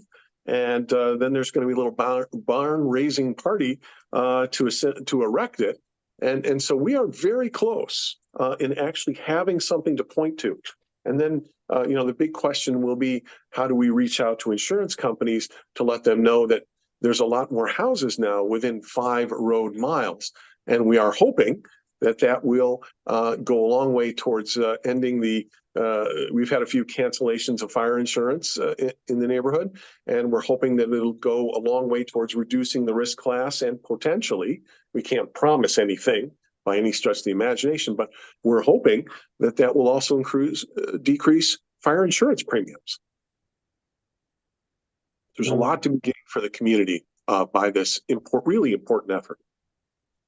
Jonathan, I think the chief is already on record for stating that as soon as we're up and running, he will start the efforts because I think the fire district has to do the rating distance thing. And so they'll be submitting on our behalf as soon as it's up and running. Yeah. And we might also start a homeowner kind of campaign, call your insurance agent, let them know about this new station, and maybe try to accelerate that process. But that's something we have to flush out a little further. I like it. Any other questions? Tax exempt and better service and potentially lower homeowners costs. What's not the low? And life-saving, potentially life-saving. Yep. All good things. Hey, Phil, it's Bob. I had a constituent ask me, this is related to this. They said, why is the town of Hideout kicking in money for the temporary fire station when Wasatch County just passed the additional sales tax to fund emergency services? And what would be a good, quick, easy soundbite to tell people reason we're doing that without getting too wrapped around the axle? I can answer that. Thank you. I can answer that one, Mayor, you'd like? I can answer it too, but go ahead, Chris. Oh, all right. Go ahead. So what Chief Hales said is the tax increment just started being collected in April, and it actually hasn't come in yet to the fire district from the state, so they haven't seen any money yet. Also, that new EMS tax is for EMS, it's not for fire.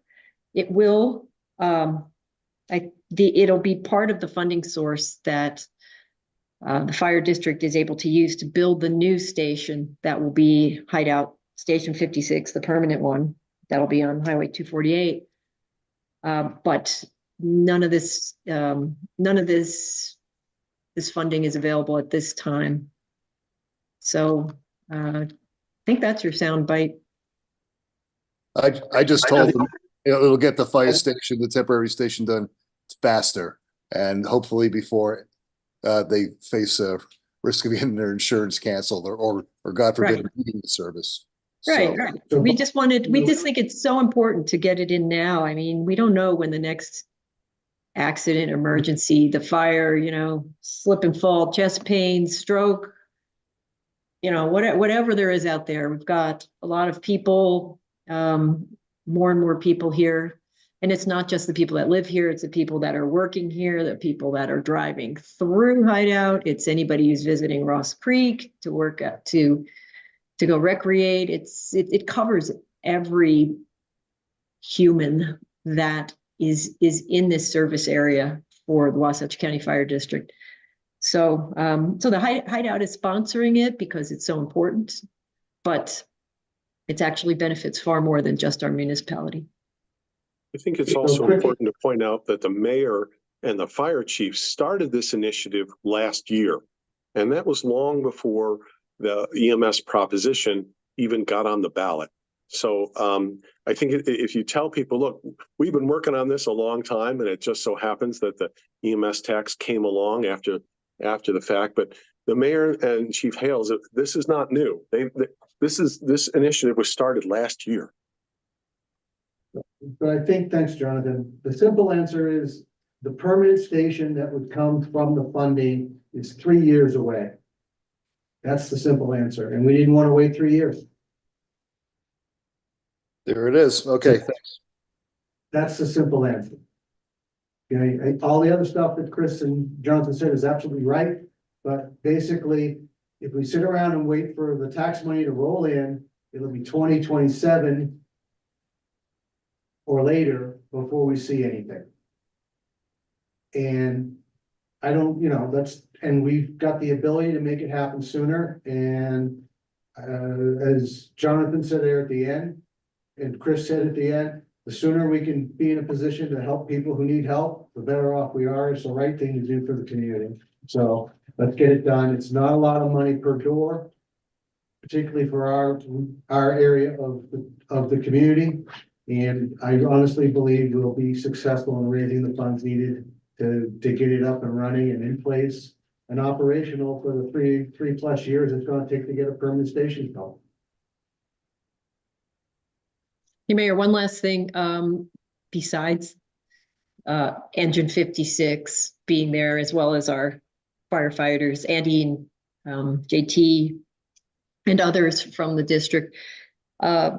Chief Hales also brought the Hideout Fire Station concept study. So it was a drawing of what the station may look like, the permanent station. I thought that was a big hit as well out there, and people were interested to see it. Yeah, thanks, Chris. It certainly gives a tangible feel to it. It does, makes people believe it's real because it's somebody took the time to draw it right. So. Great. Thanks for covering. Unfortunately, the timing got to a point where we were hoping to do it earlier, but it came when it came. It sounds like it went well. Unfortunately, Jonathan and I were away. We would have loved to have been there, but we'll be at the next one, hopefully. So, okay. There's nothing else on station 56. Item 6, I've been asked by staff and Polly to defer. They're not ready, so we won't look at that ordinance tonight. Instead, we'll jump into a continued public hearing on a potential amendment of a master development agreement for Deer Springs, allowing short-term rentals in 2B, 4, and 8. Although what we're looking at tonight will be different than what the title is. We just left the title the same because it's a continued public hearing.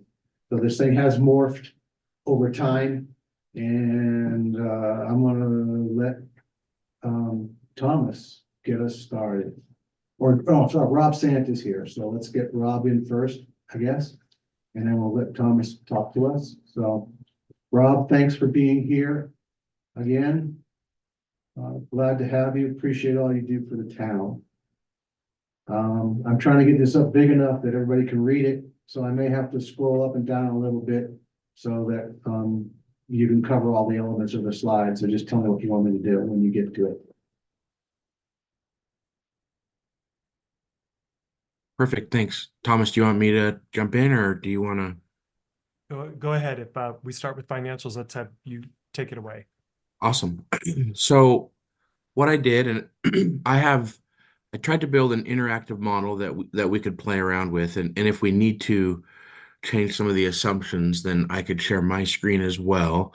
But I tried to create a model that looks at the benefits and the revenues of allowing nightly rentals in each phase of Deer Springs. And just to kind of, we've talked about this before, but if you look at the table, so the first graph, we can start that first graph. That just shows how the funds are split for MIDA. So just as a reminder, really what we're talking about today is the resort community tax and the sales tax, which are the top two kind of yellow buckets, and then the transient room tax, which is over in the blue buckets. So scrolling down to that graph,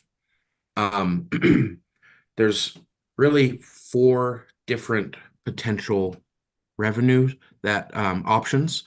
So the farthest right column, that's the TRT tax. So as a reminder, the way the MIDA agreement is currently written, Hideout gets 100% of that tax. None of it goes to MIDA or the property owner after MIDA takes out 10% for admin. And then the other three options are showing different revenue sharing sources. So the first one, the current revenue, 35%, this shows the amount of revenue that Hideout will receive over a 40-year period as the MIDA agreement is currently written.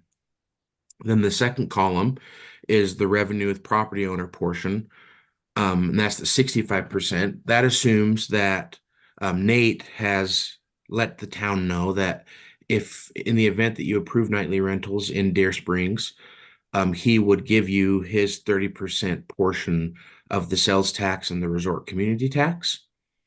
And then about a year ago, we had some conversations with MIDA, where MIDA let the town know that if Nate was on board with it, they would also consider giving their 35% portion. So that last column, the second to last, shows the amount of revenue that could be sent to Hideout if that was the case. MIDA and Nate agreed to give you their portions of the sales tax and the resort community tax.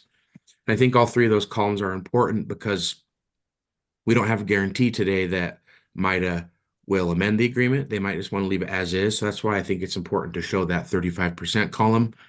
And it's also good to discuss the other two as well. And what I did is I built the model so it's pretty interactive. So we can play around with these numbers, but this current model, if you scroll up a little more, so this shows that the occupancy rate will be 35%. And then we also, now that we kind of know what each different unit type would be in each phase, we split up before when we looked at this model last month or 2 months ago, we just had one flat average daily rate. I've now changed the daily rates to reflect what the uses are. So your townhomes are $150 a day. If it's a single family phase, then those are $400 a day. And if there's a mix of townhomes and single family, they're $350 a day. And then the last one is the current table that you're seeing shows that about half or 50% of the actual units in each phase will be nightly rentals. And then something else I've done, which is kind of the ones that you see in that other table. This is just as we discussed this today. I can manipulate the model to maybe say, oh, let's not have phase 8 be nightly rentals. Then we would just change that to a 0 and it would delete that from the summary table. So I wanted to kind of just build a model that we could play with. But using those assumptions, if you go back over to the table, your annual revenue is anywhere. So what you're going to do is you're going to take the total or the annual average of each of the three columns and then just add that to the fourth column. So if you just have 35%, so as the agreement is currently written, then you're about $95,000 in annual revenue over the 40-year period. If you're able to amend the agreement to also capture Nate's percentage, then you're at $123,000 a year on average. And then if you're able to completely amend the agreement and capture both the town's, MIDA's, and Nate's, you're at about $140,000 an average year in revenue. And then the last little image I included there, if you scroll back over to the right, I was asked to kind of look at maybe some of the quantitative and qualitative costs of nightly rentals, and a couple of other things. So there wasn't really a lot of available data when it looks at kind of the quantitative costs, but some of the articles and meeting minutes that I was able to find and data from other communities suggest that there are some increases to public safety and garbage, but they're not huge, and a lot of them can really be offset by adopting management standards at the city level, which is something that Park City has done. The main impacts with allowing nightly rentals are more qualitative. So the biggest impact would be it really does change the fabric of a community. That's something that a lot of the cities and towns across the nation that are debating nightly rentals are discussing is, sometimes you're not able to know your neighbors and things like that can really make an impact on the fabric of a community. And then the other two, and this is really specific for Park City, is you experience a big loss of seasonal housing, and overall it does increase rents in your long-term rentals as there's not as much stock in your long-term rental market. So then the last kind of three things are just maybe some other things to consider is, as I mentioned before, adopting management standards could assist with offsetting some of those costs. And then the other thing that you should try to do is mandate all nightly rentals maintain business licenses. And this really ensures a level playing field. If in the future you do get a hotel, this makes sure that everyone's playing on that level field. And then it also lets you establish some of the regulatory safeguards that could help as well. And then the last thing is something that Brian had just recently did is they did a study. They have nightly rentals in their town, and they adopted a disproportionate cost of service license fee. So they looked and said, hey, nightly rentals, you really have a disproportionate increase in our costs to public safety and garbage and other expenses. And so because of that, we're going to make you pay a higher business license cost. And that's something that they've kind of done to help mitigate some of those added expenses to nightly rentals. So with that, any questions?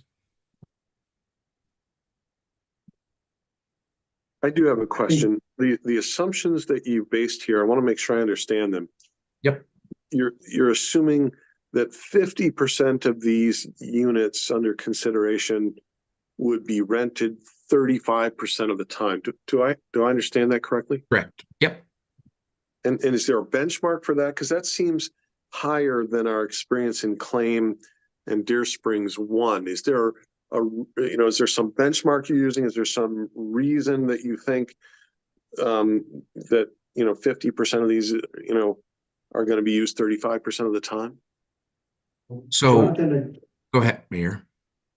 Rob, I mean, it really came from me as a starting point. It is a live model. So I want Thomas to take you through the MDA elements, and then we can talk about what you want Rob to change it to. And if you think you want to say 70% of the homes or 30% of the homes and 30% of the time, whatever, we can throw it in there and see how it affects it. So it's a starting point, Jonathan. It's not a wholly data driven. It's a lot closer to the discussions we had earlier, but we can play with it. Yeah, we could drop the average daily rates to something different. We could change that occupancy to 10%. We could change the nightly rentals to 10%. We could kind of just do whatever you feel like as a council and show you what that would impact the revenue. Yeah, I appreciate that a lot because it's a much more flexible model than we had previously. But what I'm trying to understand is, because I don't know what the numbers should be, to be honest with you. And so I'm looking for some kind of benchmark or some kind of reason that it would be different than our current experience. That's what I'm struggling with. So if you could address that at an appropriate point, if that's later by Thomas or now, that's fine.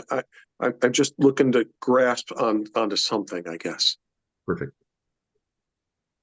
So I know Park City, I believe, Thomas, they're about 55% occupancy or 60%. It's about right. Yep. Yep.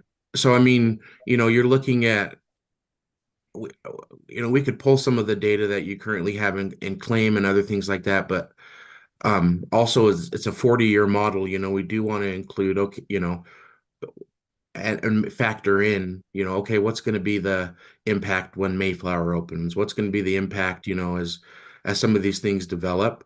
But I think that's, the percent of nightly rentals, again, as Mayor said, a lot of these assumptions were just kind of a starting base point of, hey, let's start with this and look at that and go from there. Okay, thank you. And Rob, do you have, so right now you have everything turned on within the model. Can we go back to the All the phases. This spreadsheet? shows the benefit of every phase. So phase one, you'll notice doesn't have a number associated with it because that's already been approved for nightly rentals. Right. So, but yeah, so this shows what that benefit would be, and if all phases were allowed as nightly rental. So the proposal is for 2A, 2B, 4, and 8, I believe, as Well, as that's of what the I'm last. trying to get to, Ralph. It's actually, last time we talked about doing all of it. And so there's some thoughts that Thomas is gonna take us through, and then we can decide based on that, what phases you wanna turn on and turn off. But I'd like Thomas to have a chance to go before we start playing with numbers. Sounds good. Sure. All right, Thomas, you want me to steer it, or you wanna do it? It's up to you. Go ahead, Mayor, that is fine. If you don't mind, I'll just kind of give you all a little bit of history just as a reminder, just because there have been a number of meetings. So remember, this originally began on February 14th at the Planning Commission. There had been some prior discussions over the course of the past year, but this is where this application began. The request at the time was for short-term rentals in phases 2A, 2B, 4, and 8. The Planning Commission reviewed the project and ultimately made a recommendation to the council for phase 8 only. They felt that it was across the Jordan L. Parkway. It was disparate. It was separate from the existing neighborhood, and that was their recommendation. If you scroll down to the next one, Mayor, it came to you all on February 28th. That was your first time to actually hear this. Between February 14th and 28th, some folks in phase 2B had reached out to both the Planning Commission and the council during that period. I'm sorry, 2A, sorry, had reached out noting that they were not given proper notice that there was ever going to be an opportunity for short-term rentals in phase 2A. So the applicant, Nate Brockbank, decided to pull 2A out of the equation. And the discussion at the time then with council was 2B, 4, and 8. There were some discussions and additional information requested on March 6th. It came back again just as 2B, 4, and 8. There was some additional discussion input from the public and a request for updated financial information by you all on council. When it came back on April 11th, this was the third public meeting with the council. The 3 phases remained the same. The discussion also ensued with regard to the financial impact. There were some concerns with the numbers, a request for updated numbers, and also there was some robust discussion about, if we do pockets in here, is that a good thing? Pockets of nightly rentals versus kind of almost an all or none approach. And so different numbers started getting thrown about. That is why when we came back today, Rob prepared the financial analysis for all of the phases, with the exception of phase 1, which is already done. So if you don't mind scrolling down just a little bit, Mayor.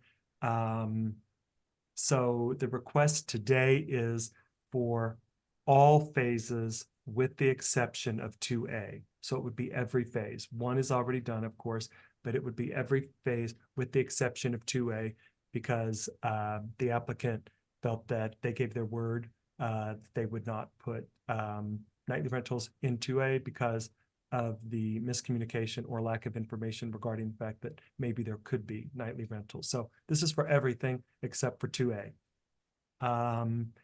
Remember, phase 8 is the kind of the separated neighborhood, the one that the Planning Commission reviewed. That one does have a different makeup than was originally approved as part of the MDA and the First and Second Amendment to the MDA. That one would no longer be townhouses, but would be cottage units. There would be a commercial pad with vertical build out for tenants, a clubhouse, community center, swimming pool for those nightly rental units, and then 2 affordable or workforce units situated above the commercial or the clubhouse, yet to be determined. But that one has a different makeup than was originally approved with the site plan and the MDA. If you don't mind scrolling up a little bit more, Mayor.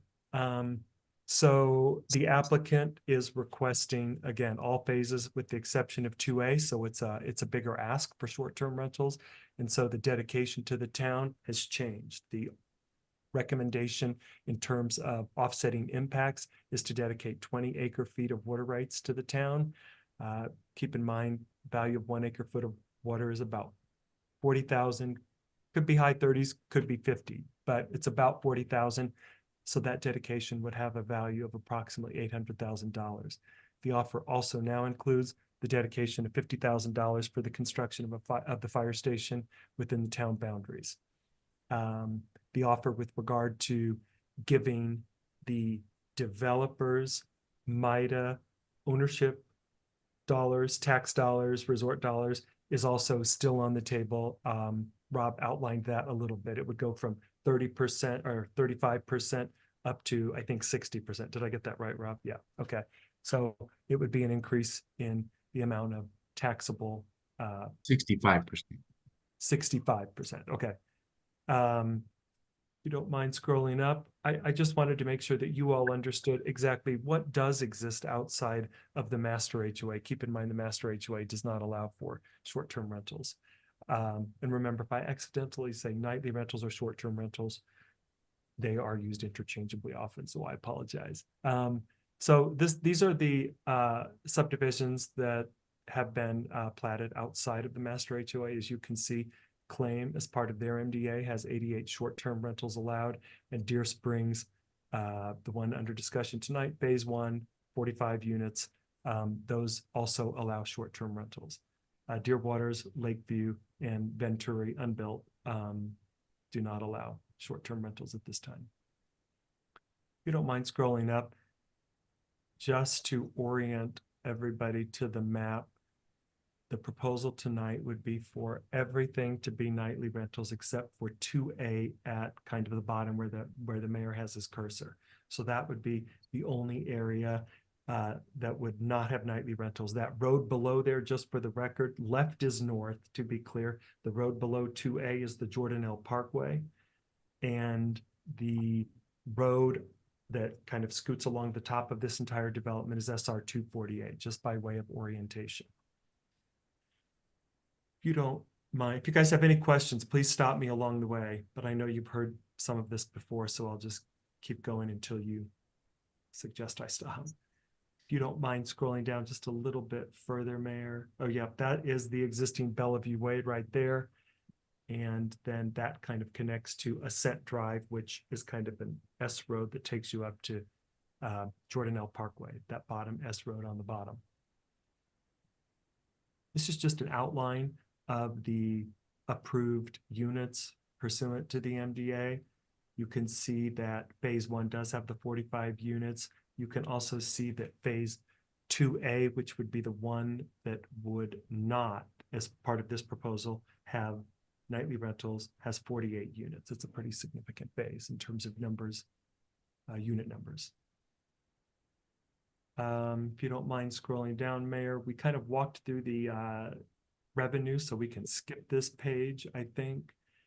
I don't keep going down if you don't mind. This is for background information only. It's been in all of the reports. It's just noting that, again, Claim and Deer Springs 1 are the two sections of town that do allow nightly rentals, and we do have some ordinance language in place for those. If you scroll down just a little bit more, you'll see some of that language that's in place. It's basically just a requirement for management company, etc. You don't mind scrolling down more. I outlined the details of the Planning Commission recommendation, but I went through that just a couple of minutes ago. So maybe go to items for consideration for discussion and adoption. Just up a little bit, Mayor. Scroll back the other way. There you go. Yeah. So again, I think that based on the past 2 meetings, there were some discussions. Were phases 2B, 4, and 8 the right phases to look at? There were discussions with regard to again, the pocket, having a pocket of nightly rental, having nightly rental adjacent to you. Some of the impacts that Rob walked through tend to be mostly qualitative. They might be noise, excess parking, overcrowding, et cetera, that could be disruptive. So the recommendation number one for consideration is it better to think of this as an all or none in terms of Deer Springs as a resort community? I know that Nate, the applicant, is not proposing phase 2A because of the communication or the miscommunication, I guess, with regard to potential future nightly rentals, but is an all or none approach worth considering? I know that it was discussed at the second to last council meeting, so just putting it on the table. Number two for discussion potentially is if you think that a portion of Deer Springs could be nightly rentals and a portion should stay neighborhood, full-time neighborhood residents community, is the original 2B, 4, and 8 the right location, or would 2B, 3, and 8 be better because they kind of form a peripheral circle around, half circle, I should say, around the development and kind of hover along 248 and the Jordan L. Parkway? Would that be a better place for resort development closer to the larger arterials? And then number three is if the council does decide to move forward with any phase or portion or many phases, approve that for nightly short-term rentals. Some of these items were early on issues and discussion items when we were discussing potential short-term rental overlay ordinance. Should some of these be included in the MDA to provide some protections for the neighbors and for the town if nightly rentals were to be located there? And that is really it. The number 4 on this one is an issue that we would address in the MDA if it moves forward, and that is just to note that while cottage development hasn't been indicated as an allowed use in the MDA, we would put that in the table, and we've got a draft MDA for you all. You have a draft MDA attachment that was an exhibit to this report. Nate and I have gone back and forth a little bit today and cleaned up some of the language. There were some typos. We added some additional language that we thought might be necessary for you all. I've got a red line copy. I can send that to the mayor if we get to that point tonight, and you could look at that and see what those red lines are. That's really all I have. I know that Nate is on this call if you had questions for him.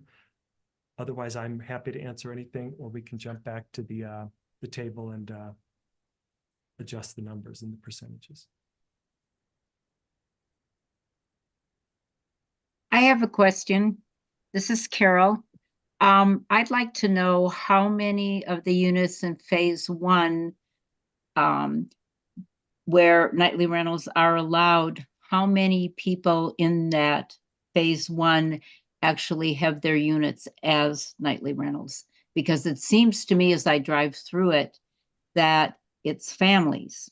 So I don't know if there's any information as to how many of those families rent out their units or what is happening. That's a good question. Nate, do you have a number for that? And then we can certainly go to Alicia and get the count for licenses in town. Yeah, that's the only way I would be able to tell is who's pulled licenses. So I would have no idea. Alicia, I think that you and I had a discussion with regard to that. You had the number of licenses pulled for nightly rentals in total, I think, right? I did, yeah, and that's 19. Give me just a couple of minutes and I'll be able to figure out how many we have in just Deer Springs. Okay, so 19 would be for Deer Springs phase 1 and claim, correct? Yes. Uh-huh. I'm more interested in phase 1 because claim is across the highway. It's a different kind of unit. So yeah. Just a couple of seconds, Carol, and I'll get that for you. Thank you. Do we know do all of the nightly rental units have business licenses? So let's talk about that. They're supposed to. I think in that phase, there's an agreement in the MDA, it's being managed through a single management company. So I'd be, you know, we obviously haven't done the research to see if anybody's trying to do it on the open market, but hopefully the management company is, but we can validate that. I'd like to say a couple things before we start playing with the model and all the rest of that. One, the cost of operating this town are only going to increase. I'm sorry to say that, but it's true, not just due to inflation, but as I said before, we're gaining more and more geography that has to be managed by the municipality. So the budget for next year is not going to flatline because we're building out and there's going to be over 2,000 homes. Two, in discussions I've had with Nate and his experience with his partners on nightly rental properties, it takes, and I've also talked to the guys at up at BlackRock a little bit. It takes a bit of critical mass to get it out there that there are properties available for nightly rental. And if they're done through management companies, those guys get busy advertising it much more than an individual doing a Airbnb. So I don't think current experience is kind of like the market is a guarantee of future performance. I do believe that, and as Rob pointed out, with the growth across the water, and the efforts that the state park is making into turning it into much more of a destination, I think it's safe to assume, as a midpoint in the model anyway, that the usage of nightly rentals, if they were here, would go up over time because there's going to be more and more around us. Three, you saw the budget tonight and the fact that we don't have revenue this year, we won't have revenue next year, we won't have revenue for several years, even with the Rock Creek type development, unless we get some success in annexation at places that are already have revenue. So I'll tell you from a personal standpoint, I'm in favor of nightly rentals because they bring some amount of revenue into the community. If it's $1 million, if it's $100,000 a year, okay, it's 5% of our budget, which is 5% more than we have today. So that's just my view. I don't get to vote, you guys do, but I thought I'd share those thoughts with you before you start digging into this. What'd you find, Alicia? We have 11 of the 19 in Deer Springs, one With licenses. with licenses, yes. Can I just say something that Roughly that? 50%. Sorry, I didn't mean to step on somebody, so go ahead and say that again, please. No, this is Nate Brockbank. I was just going to say the thing that we've changed with if this new one gets approved is anyone that has a home in phase one, they're not obligated to use a certain management company. What we're proposing in this last the MDA that we have before you today is that we would hire 2 management companies. You would be obligated by contract to use one of those 2 management companies. We didn't want to go with just one because we wanted some competition.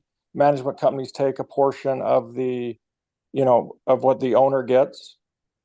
They wouldn't obviously not take any of your portion, but they would take some of the owner. So we wanted to have 2 management companies hired by the developer, which is myself and the Larry Miller family. So we'd hire them, and then we'd put under obligation for the owners of those homes would have to use one of those 2 management companies. They would help pull the permits, everything. So you guys are assured to get paid. Because I have a feeling what is happening in phase one is people are just doing it themselves. They're running ads in the paper. You guys are not getting what you should be getting your portion. And so this is a way to make sure that it's managed properly. The city's getting what they're supposed to be getting, all the paperwork's filled out correctly. If there's any issues, they call that management company. They take care of the issues. And so, we're kind of cleaned it up from phase one. What's the mechanism for obligating phase one under new requirements? It'll be in the CC&Rs. It'll be in a contract when we sell the home. So when we put the home under contract. So the existing homes in phase one, though, are you going to obligate them with a new obligation? And if so, via what route? Yeah, we can't go back. No, they would be at a different obligation. Basically, whatever the town requires is what phase one is required to do. They're still required to pull a permit. They're still required to pay their fees, but I don't think they are. That's just my guess. If there's only 11 signed up out of the 45, I'm pretty sure that's the case. Okay, thank you. Yeah. So Jonathan, I think you bring up a good point. I mean, we're early in this, but we have to do some homework on the current approved rentals. To do the kind of research that the HOA does on the master area, where they look for properties with these addresses that come up on the maps in VRBO and Airbnb and so forth, and go chase them down. So the industry knows how to do this. If we move forward with this, with what Nate's proposing, we could certainly engage those companies to do that work for us for our other properties as well, to make sure that they are complying with that. We could also try and put it on the HOA as well to manage, is the other thought. We could sit down with the HOAs of Deer Springs and Claim and say, we need you to do this work so we have to figure out how to address that. But that's a separate issue than tonight, but there are mechanisms we should go after that, because we're probably not getting our fair shake of the properties that are out there. And just a quick note on that, Mayor, you'd want Polly to take a look at what you would be allowed to do as a town compared to the HOA, because I know a few years ago the state legislature made it pretty, not difficult, but you're not allowed legally to do that. So you would need it to be the HOA, but you'd want Polly to take a look at that code. Okay, thanks, Will. Yeah. Yep.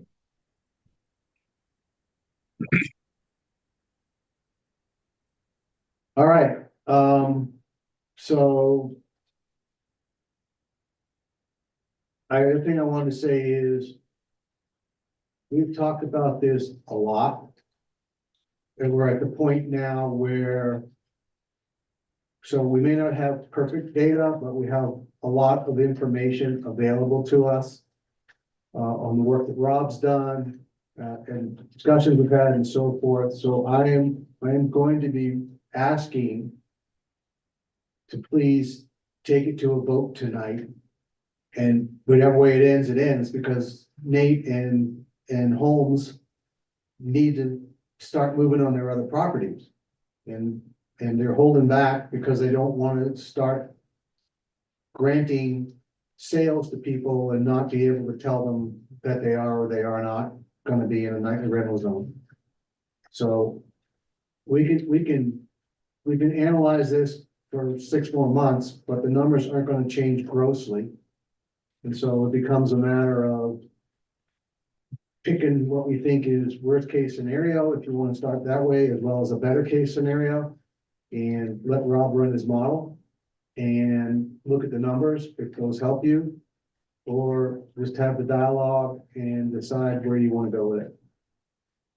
Is it true that all the areas under consideration have not been sold and are not under contract? Is that still true today? Yes, that's true. Okay, that's a very important point for me. Yeah, I want to thank Rob, the model. That's exactly what I was hoping you would come up with. very, I think I think your assumptions are good in there. And it was very illuminating. So just to recap, if we did all the proposed phases, except for 2A, we would have an additional approximately 123,000 average a year over the 40 years. I mean, obviously it's going to have to ramp up after the units go. So the numbers I did share with you showed 2A. So I've right. now taken 2A out of it. Okay. And so you're at 2A at your current revenue you're receiving, plus your TRT tax, you'd be about $84,000 up to 100 and about 140,000, depending on MIDA amending the agreement. Okay, so that center column that says owner portion 65%, that's what's on the table tonight. We don't have the MIDA. Correct. Right? Yep. So you would be $109,000. So you'd be this number plus this number. Gotcha. Thank you. Yep. Of new money. Of new money, right. And the other thing is, I'm glad Jonathan asked that question just for everybody to level set that, this hasn't been built yet. Nobody has anything under contract. To me, this is the right place to have nightly rentals. It is nestled between the Jordanelle Parkway and the state park. And that's where, people are going to want to come and recreate, whether they're going to Deer Valley or Park City or in the winter or coming in the summer and being able to get to either entrance to the Jordanelle, which is continuing to expand. And we all know the Ross Creek area. Once people discover it, since it hasn't had its formal ribbon cutting yet, is just going to become more and more popular over there. So I think as Mayflower comes online, as the Deer Valley expansion, this is really an opportunity for us. We don't have very many opportunities in Hideout. We're so constrained by, our geographic location. This is an opportunity, and this is in front of us, and I personally support it. Bob, you got your hand up. So Yeah, hey, thanks. I have yet to meet a single one of my full-time constituents who wants to see more short-term nightly rentals. And if we were going to do it, I don't see much harm in putting it in phase 8, but that would be the only place I would be in favor of doing it. Again, I have yet to meet, maybe you guys have a different experience. Nobody I've talked to wants to see nightly rentals in the community. And I will have to vote to represent those sentiments. Hey, Bob, can I ask you a question though? Yeah. Clarifying question. What makes phase 8 so special that you would be okay with? It's on the other side of the road. Roads divide communities, and that even hasn't been built out yet. It's far enough away from the existing town as it is, where I don't think it would be an issue. And if and I appreciate everything Nate's bringing to the table. I really do, Nate. And if you want to build more back there, I think that would be a good place for that. But again, it's not, talk to your constituents. Nobody wants this. So it really comes down to that. Bob, wouldn't you say though that the entrance to Ross Creek, if you say roads divide communities, wouldn't you say that was also a road that could be a dividing line? No. No, can I finish my question, or are you just like shutting it down? No, the Jordanelle Parkway, that's a clear dividing line. That's a major road. Ross Creek that's kind of like a central artery that connects us all. Well, right, it's a central artery. Exactly, that's actually where I was going. It's a central artery, yeah. kind of like the Jordanelle Parkway is a central artery. It's a way that people can get in get around, get out. And I feel like that shoreline, I think it's called Shoreline there at Ross Creek. That to me feels like the Jordanelle Parkway also, because it is that artery, and it does feel like a divider. So I do certainly relate to your idea of phase 8 being, okay, because it's on the other side of an artery, but I feel like all of Deer Springs is on the side of an artery, and that is that whole annexation area that we annexed in strategically when Nate originally brought it to us, just for the very purpose of being able to get to the Jordanelle Parkway. I mean, that was my thought anyway, because otherwise, we would have been completely isolated, having to take a highway to get anywhere. So I feel like just the whole of Deer Springs is, to me, a nice compact area that is between those two arteries, and is, if we were going to do something like this, seems like the right place to do it. Yeah, duly noted. Nobody wants it though. It's that simple. So the Ross Creek Committee is looking at ways to utilize the land that the town has under its jurisdiction, actually under its ownership at the Ross Creek entrance. And they are looking at commercial, even hotel type opportunities. Are we going to say that if we find a hotelier that wants to build something there, to drive visits to the state park, that because it involves nightly rentals, we're not going to support that as well because it's in the same area? It just, it's going to be hard for us to say to the same people if you say no and then say, but we're going to let you build a hotel here because that's got better value for us.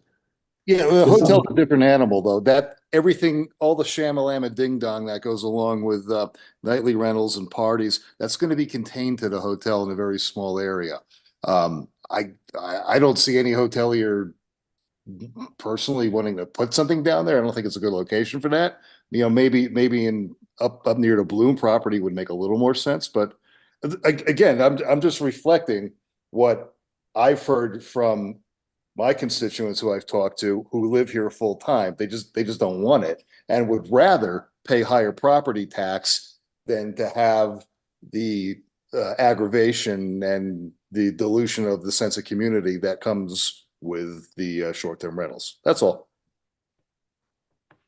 That's fair.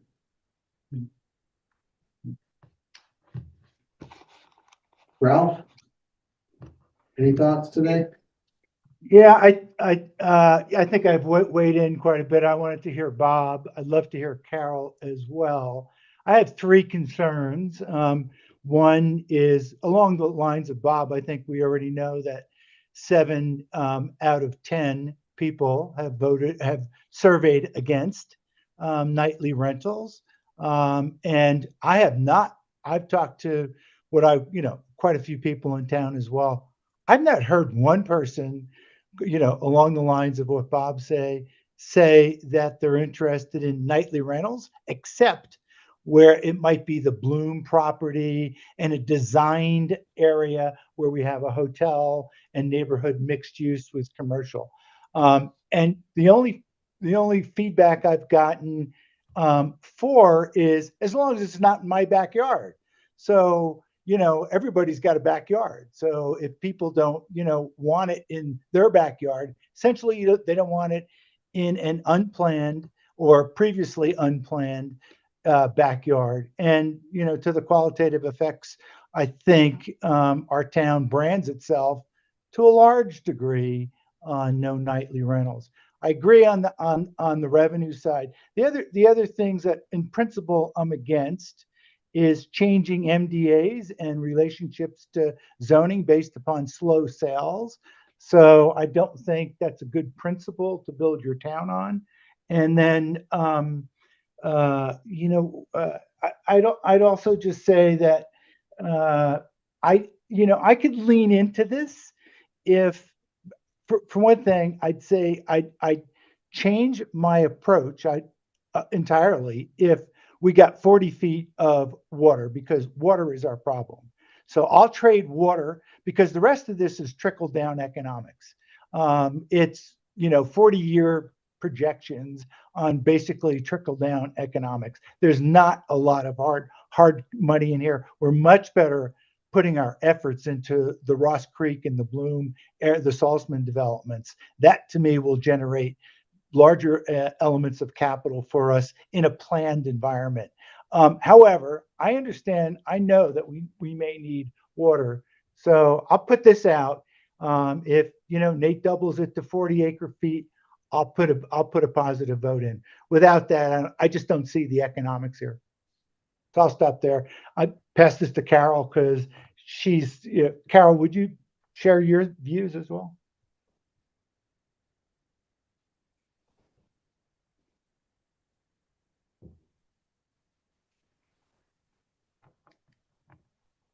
Carol, you there?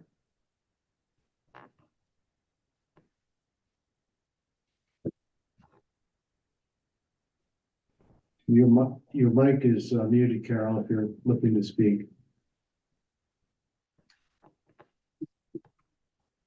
Well, maybe she stepped away for a minute. If Carol's not there, Ralph, you remember our conversation earlier? We talked about the $75,000 for Ross Creek, whatever, to trying to figure out what to do there. I mean, in the town, the Ross Creek, and I just want to remind you, the reason we have the Ross Creek to do anything with is because it was given to us by Nate Brockbank. The reason we've got a fire station site on the Triangle parcel is because it was given to the town by Nate Brockbank. And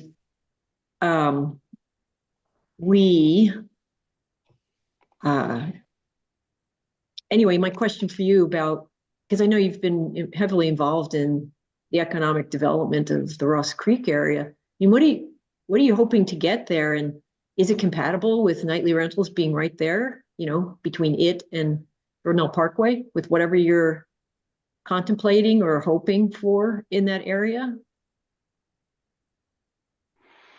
I'm sorry, Carol, why don't you weigh in, because I'd love to hear your thoughts, as we each go around the table before we weigh in on Ross Creek.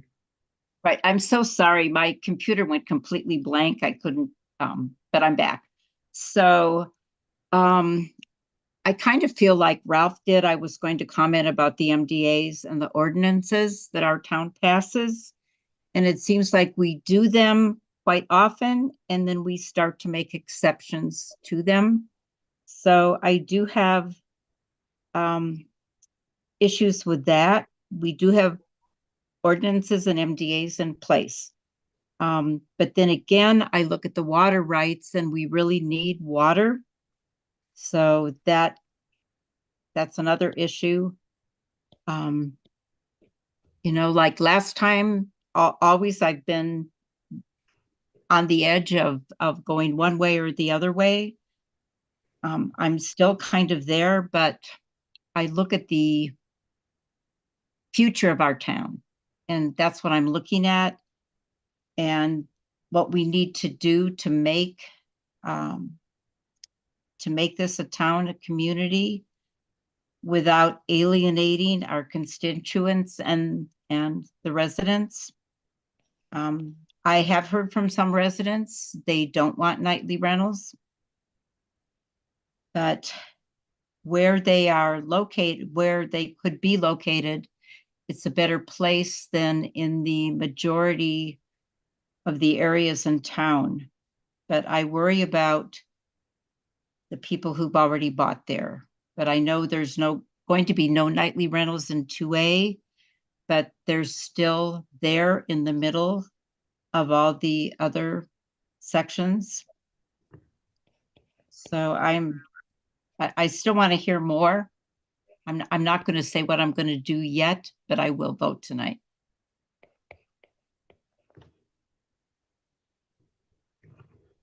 Jonathan, you only gave a brief comment before. I don't know if you want to bring any other points up. Sure. But before I comment, I would like to hear from Nate on Ralph's position. Perhaps he would care to, share his thoughts on that. And one other thing, Mayor, I just want to remind you that this is a public hearing, so I know you're aware of that, but just that you're going to need to, before a vote, you'll Open it up. open this up. Oh, yeah. Yeah, I will do that, Polly. I'm aware. I'm just trying to get the council to get their thoughts. So as the people that are listening and want to weigh in from the public, can also hear the council's positions. That's great. So I will just say that, we started out with 10 acre feet. I bumped it up to 20 acre feet, and my partner just sold 1 acre foot for $80,000, the last acre foot that he just sold. I mean, I'm giving, if that's true, well, I know that's true, but if it's true, if you sell 20, I mean, it's almost $1.5 million worth of water that I'm giving. And I hate to hear that all the constituents have never said that. I mean, you haven't heard from one person that wants this. I mean, I kind of feel like Hideout is a resort community. I can't imagine a resort community not having nightly rentals. I mean, I'm here in Florida today, and this whole community is nightly rentals. But you know what? There is tons of shops, tons of boutiques, because you bring in different people on a weekly basis that are bringing money to the community. That's why this place is thriving where I'm at. And nightly rentals, you're not having the same people. It's hard to open shops, groceries, any kind of shop with having the same 200, 300 people in the community. I believe I am far enough away from everyone that not one person has to drive through the town of Hideout to get to anything unless they're going to go get mail, and no one's going to get mail at a nightly rental. I can't think of any reason Deer Springs nightly rental people will drive into Hideout. They will drive on the highway, or they'll drive into Jordanelle Park, on the Jordanelle Parkway up to Deer Valley, Mayflower, Jordanelle.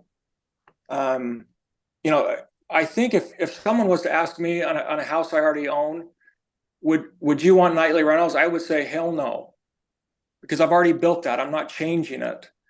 Deer Springs is not built. I've taken out completely. I took out a majority of not a majority now, but I took out something like 46 homes because 3 or 4 people complained. That's the kind of developer I am. I risked everything to try to bring Richardson Flats. I'm still bringing it. Trying to get Richardson Flats into the town of Hideout. I risked everything. So I don't want to, I hate to hear that, hey, not one person wants it. If you ask my guess is, it's the way the question is asked. Do you want nightly rentals in your community? Well, no, I don't want them on my street. I don't want them in my backyard. I'm okay with them over at the, probably okay over at Bloom. But what about all the people that are up in Golden Eagle? Yeah. So I'm just saying, I feel like I have never done anything to try to hurt the town of Hideout. And I'm not saying you guys are voting against me or for me, but I look at this as Hideout is a resort community that needs money. I'm willing to give up all my tax revenue sharing. Deer Springs has 20 extra feet of water. I own other water for Richardson Flats, but I have different partners, and so I cannot give you that water. I am willing to give you all the water I own in Deer Springs, which is, I think it's 20 extra feet. It might be 21, but I think it's 20 extra feet of water. That's all I can do. It's $1.5 million worth of water. And I'm willing to give you all my tax benefits. I'm willing to pay $50,000 for the fire department. I think I can't give any more because I don't have it. I own other water up there, but it's with different partners. They're not going to give us any water for Deer Springs. They could care less about Deer Springs. So I'm giving everything I possibly can. Okay, thank you. So here are my thoughts. This is a difficult decision for me because on one hand, you know, we took a survey and then it was 70% of people that did not want nightly rentals. But on the other hand, I've taken the time to talk to a lot of residents about this. And when I asked voters, you know, would you prefer, you know, nightly rentals in the North End versus an increase in your property taxes, you know, in perpetuity, you know, people start to waffle a bit. And so taxes matter. And so I wish we could have asked the question associated with the survey, hey, how much would you be willing to have your taxes increased in order to avoid nightly rentals? And then what do you think about the North End? But we don't have that data, so we're just going to have to act based on, you know, our, you know, on what we know about constituencies. So I'm also prepared to vote tonight if a motion is brought as well. But I would like to hear from the public.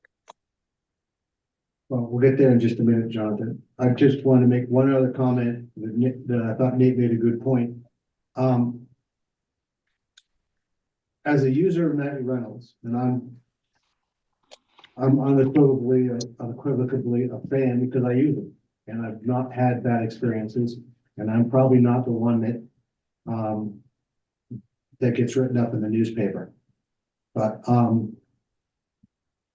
I also know that because I'm a nightly rental person, I'm going to those shops that Dave talked about. When I rent in Big Sky, I'm going to Town Center, Big Sky Town Center to stock up. When I rent at, you know, the other resorts we stay at, we're using the local community. And they're getting turnover because if I'm living in Park City and I know my way around, I'm probably going to Smith's, right? But if I'm in for the night, a week, and there's a place up the street and it has, you know, the basic sundries, I'm going there. And I think that's the behavior of people who are doing the renting. So if we're thinking about generating revenue through activities at the state park, then I think having nightly rentals supports that, to be honest. So that's my view. If there are no other council members, things, I will open it up to comment. Public comment. Council, anybody else before I open the floor? I have one more thing to say. This is a good deal for Hideout. You guys have to think this is a good deal for Hideout. Things like this don't come to us very often. And this is an opportunity for us to take it, to make the right decision for Hideout, for the Hideout's future, for the future of our resort community. And I just think this is a really solid, good offer for Hideout. Thank you. All right, so I'll open the floor to public input. You do that by raising your hand. If you're on the phone, it's a *6. I think I got that right. If it's not *6 and you don't get what you need, try *9. Sorry. Okay, looking at the list of attendees tonight, I'm not seeing a significant number of, I'm not seeing any community people on the call tonight. This was noticed.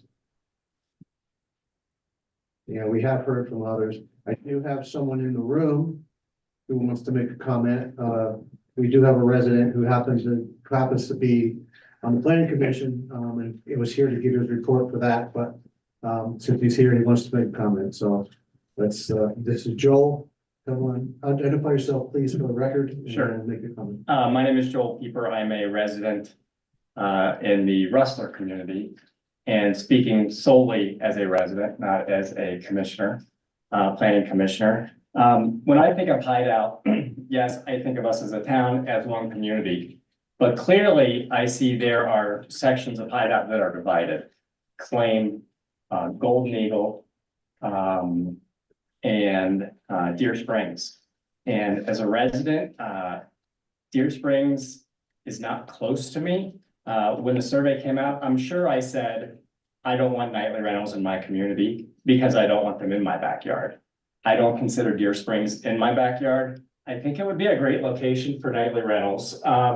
One issue is the phase 2A, which has been withdrawn by Nate. And Nate, I appreciate you doing that. There was a lot of concern about people not being told. So I understand why you did it. I appreciate it. Had those people been notified in advance, I think it would be a no-brainer that that entire Deer Springs area be short-term rentals. But because we have that 2A, you know, it gives me a little pause.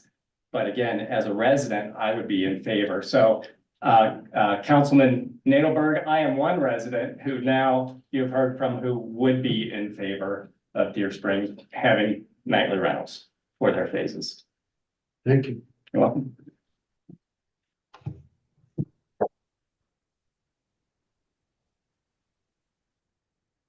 I don't see any other hands, Jonathan, so I'm afraid I'm not gonna have more for you. I will say I have also talked with some residents who see Deer Springs being nightly rentals as a logical fit for the community in that, and they're not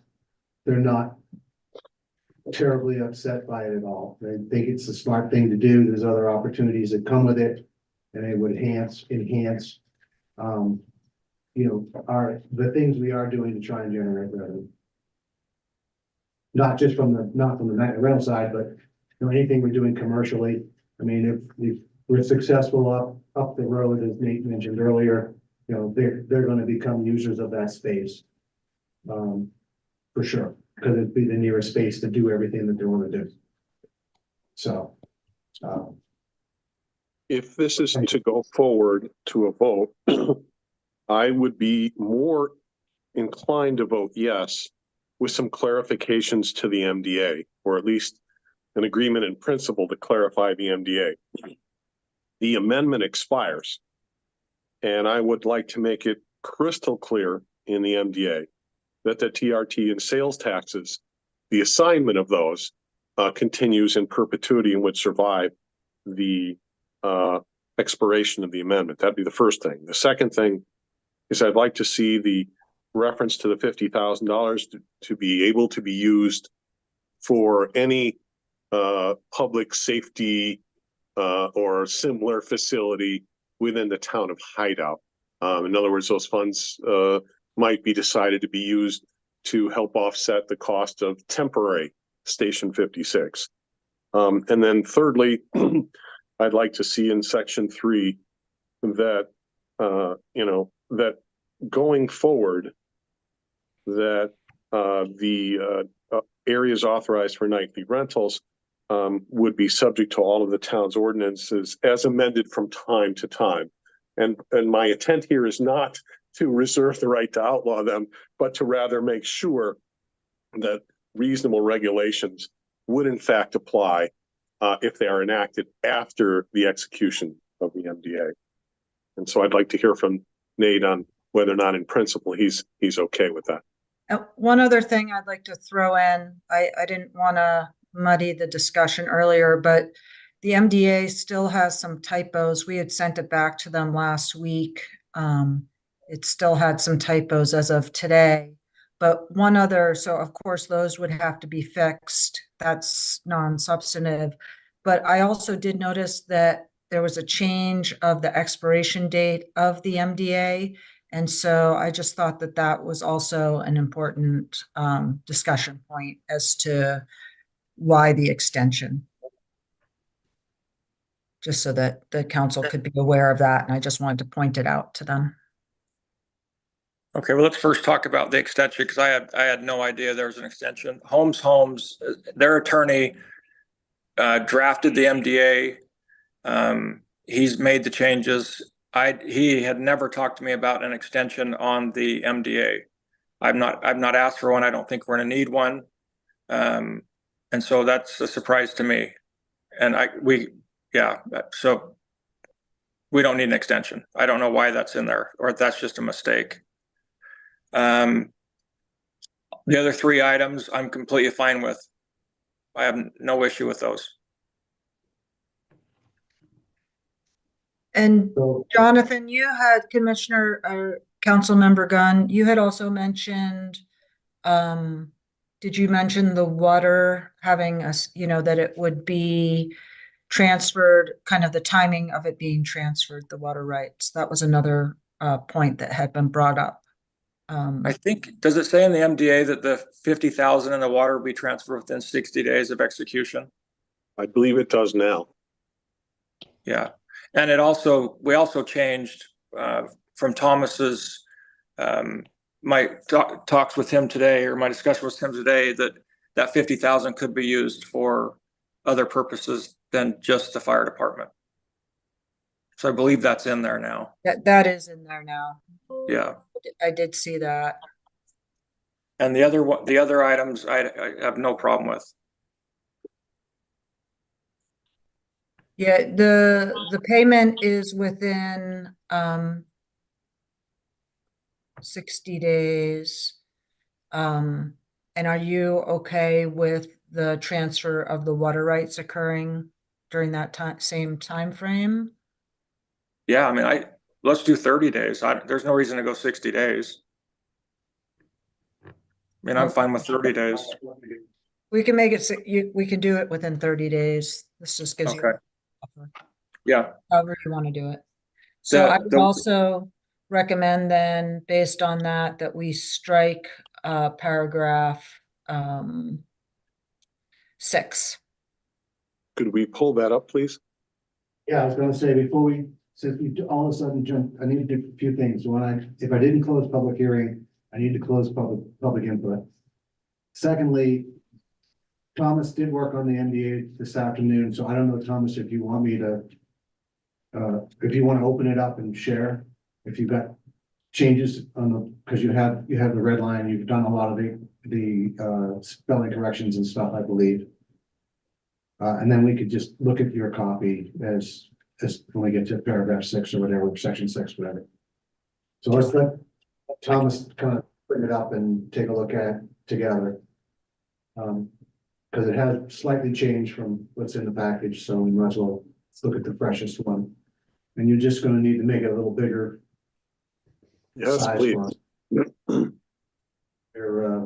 We're visually challenged in some places. Some of us are visually challenged. I resemble that remark. So yeah, let me walk you through a couple of things and then we'll circle back because I've got a couple of extra things in here that I was just trying to get prepared for this meeting. So we incorporated the actual date of the second amendment, the recordation date, and the entity number. So those were included. All of the changes that Nate and I worked through today, and Polly did a quick review, are in red, are highlighted. This is the third amendment, not the second. I noted that nightly rentals and short-term rentals are the same because they're somewhat used interchangeably in here, such as in this paragraph. We noted that also adding phase 1 into the MDA might make some sense because phase 1 does allow for the nightly rentals. And I also just wanted to point out, and this is legally okay because you are able to make changes from what the Planning Commission recommended. The Planning Commission, my understanding, or from what I recall, only considered phase 2A, 2B, 4, and 8. And what is proposed here is basically all the phases but 2A.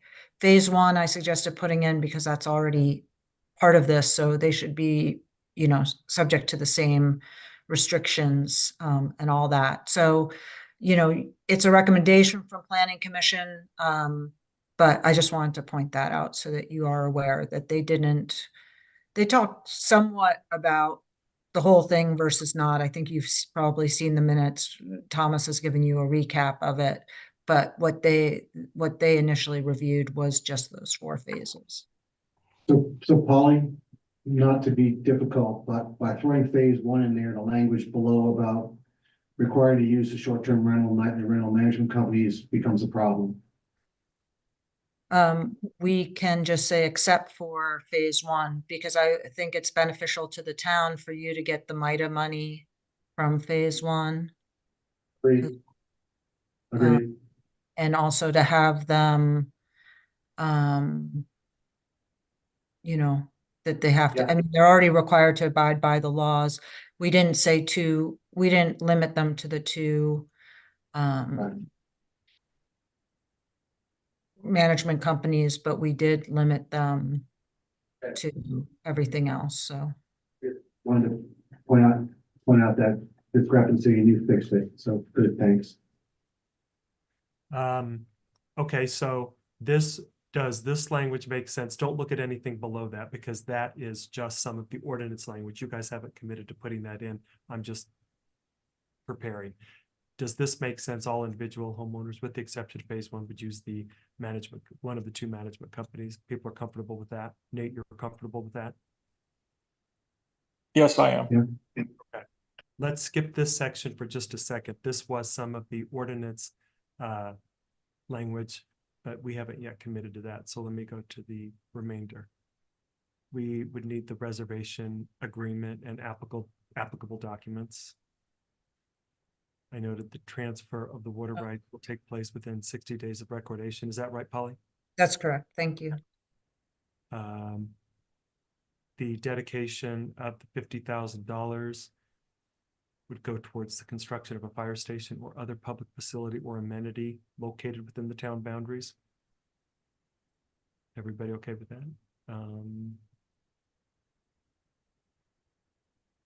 All of this is about the MIDA taxes.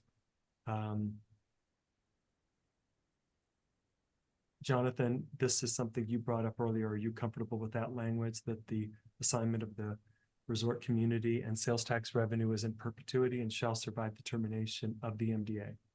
I think that takes care of my concerns, yes. Okay, we'll fill that in. That was a typo. It's the 3rd amendment. And I think, where do I have to delete?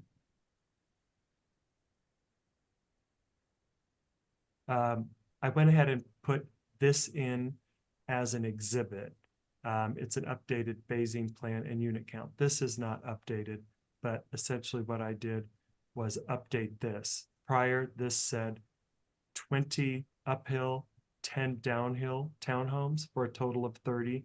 I changed it to 30 cottage units. We don't really have an allowance for cottage units, so I wanted to note this in the phasing plan and note that this was phase 8 is a slightly different site plan than what you see here. It includes the cottage units rather than the duplex units, a commercial pad with vertical build out for the tenants, a clubhouse, community center, and 2 workforce units.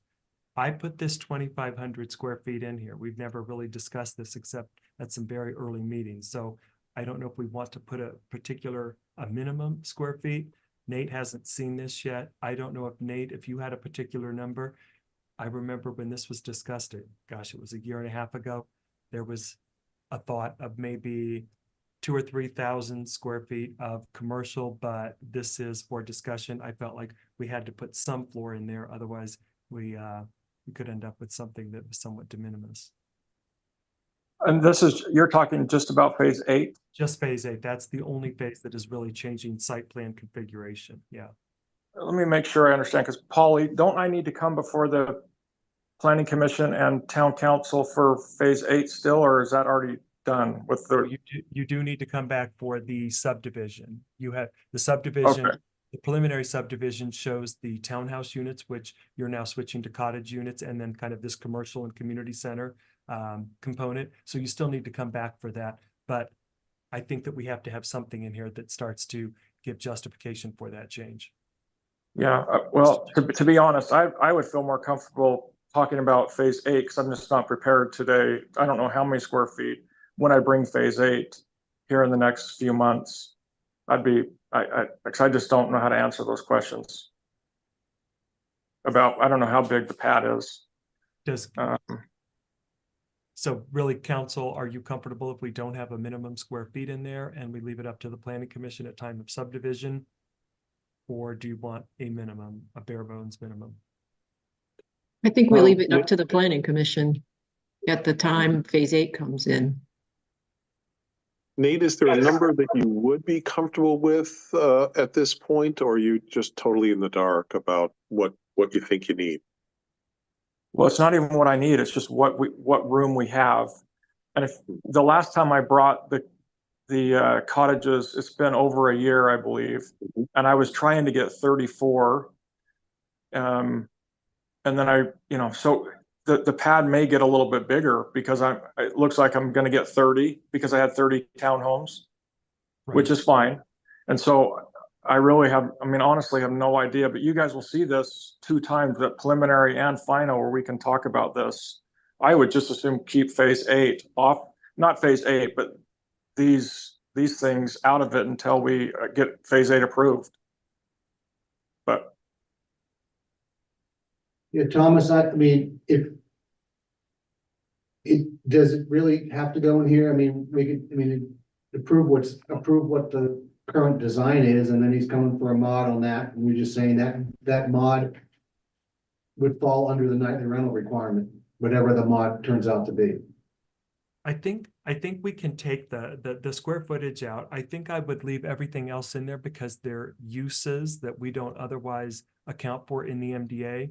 And so I think the idea of a commercial center or commercial square feet, community center, and the housing units above, I think we should account for that here, because otherwise Nate doesn't have the allowance to do that, because all he'll be coming back for is a subdivision, just the configuration. But we can take so square feet. One question I have, one other question on the 2 affordable work housing units. I'm completely fine with that. But what happens if we rent to, say, an orthodontist on the 2nd floor rather than have workforce housing, or an attorney or someone that would be able to sell something? Because I think the way it's set up is the 1st floor you're going to pull, it's going to be ground level basically, and then the 2nd floor is going to be ground level in the rear. And so I think you could actually have 2 commercial levels. And I think by putting that 2 affordable workforce housing, you're cutting off some sales tax revenue. And I don't know if we are or not. I'm just saying, why put that in there? Because there's a possibility we're gonna have 2 floors of retail. I mean, that's certainly a council option. So when the planning commission reviewed it, they had made the recommendation with the workforce housing units above, with the thinking that likely retail on the 2nd floor will probably not be terribly successful. And I think, Nate, you had initially thought that maybe, at that entrance off of Jordanelle Parkway into phase 8, that maybe on the left side as you enter would be kind of the community center, that space, which really caters to the cottages that were up there. And on the right side, there might be some parking, and then the commercial pad. And the idea would be that the workforce units would be above it, because the likelihood. Yeah, like I say, I'm completely fine with workforce housing, but I believe that there's a possibility, because the ground floor is going to be facing Jordanelle Parkway, and you're going to go back a few hundred feet to get to the back of the unit. That 2nd floor you're going to be able to walk. You're not going to go up I don't think you'll go up any stairs or anything. It could be great retail also. Sorry, Nate, let me interrupt, guys. So we're getting way off on this. Yeah. We need to fix this. And if we're not doing a phase 8 approval. We are not doing the phase 8 approval. We're looking at whether or not we're going to consider nightly rentals for Deer Springs. And so whatever it takes to make this MDA work, Thomas and Polly, you tell us, but I don't want to get into this discussion of when he hasn't even drawn the plan yet. So we gotta find a way to find the right middle ground, as far as the MDA. So I think, so what Thomas has pointed out, I don't think we need to get into that choice of, or that discussion of affordable housing versus commercial here. But items that are not, either we'll have to come back for another amendment to the MDA to allow certain uses. Or we need to include that in here, which Thomas has already done. Is that right, Thomas? That these aren't allowed uses in the zone, right? Yeah. Commercial. The language in that there's an allowed use for cottages and leave it there. Or cottages and commercial. Whatever, It was, yeah. I mean, it's Just 30 another- cottages, one commercial pad. I just need an answer, a way to fix this so that we don't spend another half hour on this. May I suggest that, to the extent we can't hammer this out tonight, we reserve that for a future amendment. Because I think it's time for us to fish or cut bait on the big question.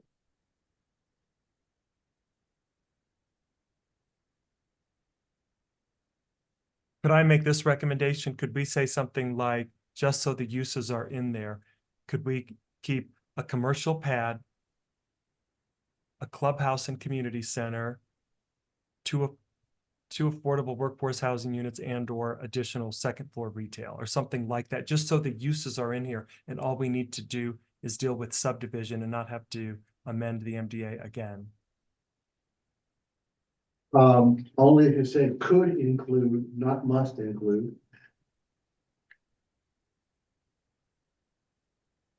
Well, Are you saying must have all these things? well, I think that the idea was that as part of this, that you wanted that additional commercial in there to help support. Yeah, initially, yeah, let me just back up. Initially when this was approved, this was part of the request by the Planning Commission in terms of kind of a give-get discussion relative to allowing nightly rentals up in Phase 8. The idea was also that incorporating a couple of units for workforce housing could address some of the needs in the community center and the commercial there. And then thirdly, the idea was that the commercial pad could serve as additional sales tax revenue generation for the town. So that was a bit of the offset of impacts. So these were, at the time, these were approved by the Planning Commission as required components. Those were the offset of impacts, just considering Phase 8, right, Thomas? It was looking at Phase 8. It was only Phase 8, only for the sake of Phase 8. Right, because Phase 8 was changing entirely from its proposed makeup to a new makeup. Right. So, I mean, I don't know how 2 affordable housing units is going to solve the affordable housing crisis, right? I don't know. And I really don't want to get hung up. We already are. On Phase 8. Right? I do appreciate the Planning Commission. Mayor, are you talking? Sorry, I'm sorry. I'm just frustrated because we're losing a thread. I just need from the legal point of view, what is the minimum we have to do in this so that so we can move forward with this conversation about nightly rentals. Polly, is it the uses? Should I? Yes, it's the uses because they're commercial not. pad, the clubhouse community center, and possibly. Yeah, just put them possible. So we have the right number and the right uses, workforce housing units, something like that. Yeah. Okay.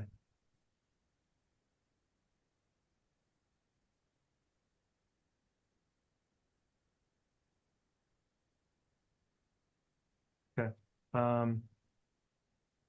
And that, I don't know that we need a legal description. I know that Nate, the attorney for Holmes Home, sent this back with an Exhibit A with the legal description, but I don't think any of the boundary or any of the area is changing, is it? Do we need a legal description added here, Polly?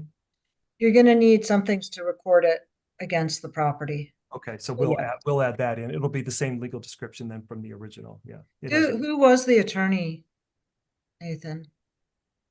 Hold on one second, let me look here. Oh, Eric Davenport is their attorney. Okay. He's their in-house attorney. Right. So those were all of the changes. The only thing that I would need to remove, unless you want them in here, are the potential ordinance language items for nightly rentals. Hideout municipal. Section 6 somewhere. Yeah. No ADUs may have a nightly rental, minimum of 2 consecutive days, no more than the 6 unrelated individuals, 2 automobiles, good neighbor brochure, something we'd have to create. And then as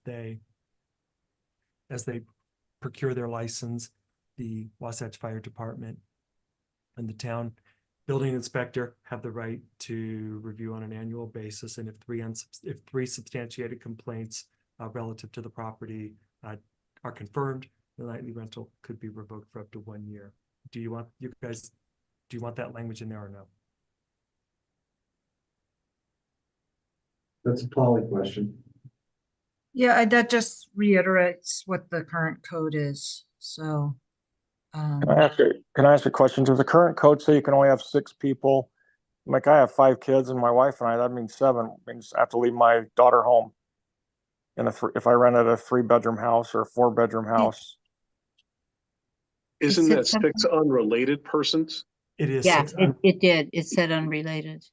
Okay, unrelated. Okay, I'm fine with that. And this is already in our code.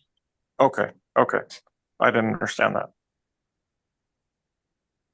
So you can't bring your family and your girlfriend. Yeah, right.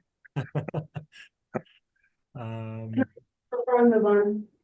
Yeah. And then you want to Sorry. remove, Thomas, you want to go down to number 6 and remove that. Sorry, Thomas, I have a change really quick. Thomas, you hearing Alicia? I am. Yep. So number 6, we have to remove the term of the MDA. This one. Yeah. Right? Am I right? Yeah. And then you can move that other sentence to the MITA section.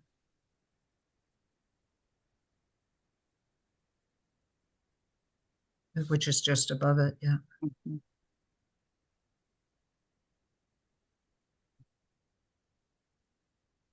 That's all. Those are the only changes I had. Alicia, go ahead. Okay, sorry. Can you go back up to where we just were with the fire department inspection? It's actually not the town building inspector, it's the Wasatch County Health Department. I just want to make sure that clarification is in there.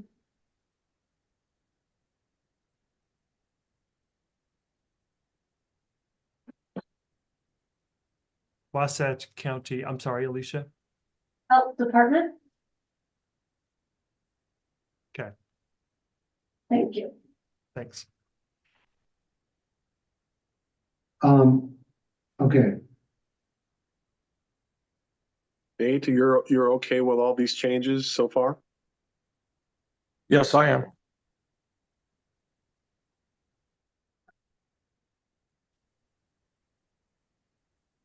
so I'd like to go back up to Rob's model for a minute. Which means, Thomas, if we're done with that, I'll put it up. It's fine. Figure out where I put it. I could share my screen as well too, Mayor, since that one, the one you have still has 2A in it.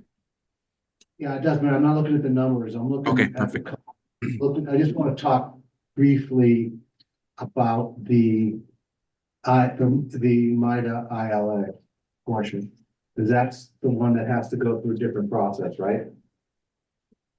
So you'd have to amend the agreement for both Nate's and Midas. But, right, so the question is, what's the process for doing that? So we would, Janet, go ahead, Jane or Jan, yeah, you Jane, can. the discussion with MIDA, have they indicated that they're amenable?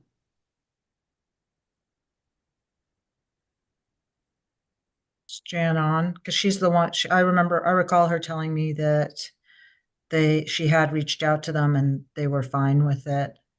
Mida was fine with it as long as Nate was, or that Yes, Connor was. that's the last. Yep. So I think that's an important piece of the puzzle. And we need to figure out the process for moving that forward.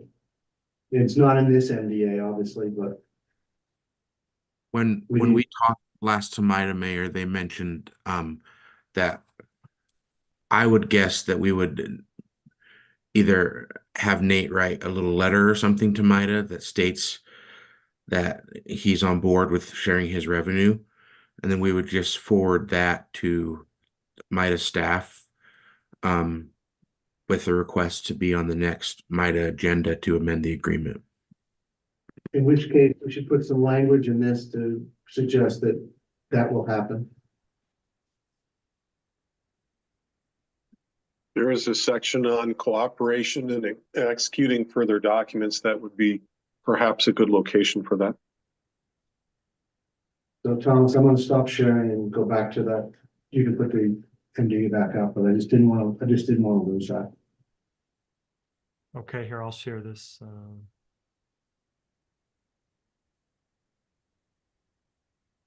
Okay. The developer agrees to, support the movement of whatever. I don't know, Paul, you have to come up with the words, not me. Where does this go? Let's see. Yes, I need to. So I would put it under, I think it would be paragraph 5. It's a long paragraph now. Put it in here after this. So there's a paragraph that starts, to the extent necessary, Western and Miller, if applicable, shall also consent and agree that MIDA may amend the Hideout interlocal agreement to provide blah, blah, blah. Does that cover? I think that, and then it also says the parties hereby agree to execute such further documents and instruments as may be necessary to effectuate the above referenced in the section MIDA assignment. Perhaps including meeting with MIDA and executing a letter in favor of this change, something like that. I think it's covered. I mean, we can put that detail in, but I think it's covered. As long as I just want to make sure that was. Yeah, no, thank you for making sure that, the language is there. You're okay, Okay. As is. Yeah. Okay. Sorry, All right. I have it in a bigger version on my other screen. So I'm back to, as I mentioned at the beginning, I would appreciate that we take this to fruition, however that is. And therefore would appreciate a motion to, I need to go back to the topic. So Thomas, can you stop sharing?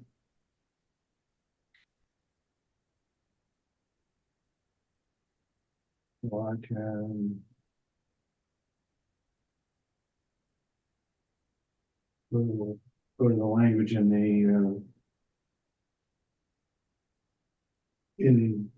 the public hearing portion. So I'm trying to make it bigger and instead of put it to the left there. So I say this correctly. a motion to amend the master development agreement for Deer Springs, allowing short-term rentals in all phases except 2A, with the changes to the NDA as described tonight. So moved. I'll second. Thank you, Jonathan. All right, I'm gonna poll council.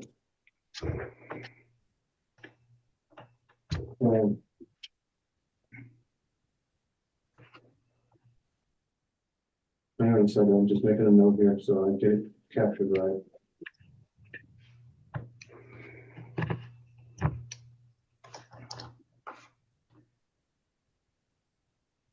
Ralph, Not under the current circumstances, I can't vote for this. Bob, No. Carol, Yes. Jonathan, This is a tough decision for me. Because the problematic pre-existing phase was removed, because it's limited to the north end, and because of what I perceive to be consideration of the best interests of the entire town, I'm a reluctant yes. thank you. Chris, Yes. you. Thank you, council, for all your great thought on all sides of the issue. Appreciate you letting us get to the end point here. The way I read this, the motion carries 3-2.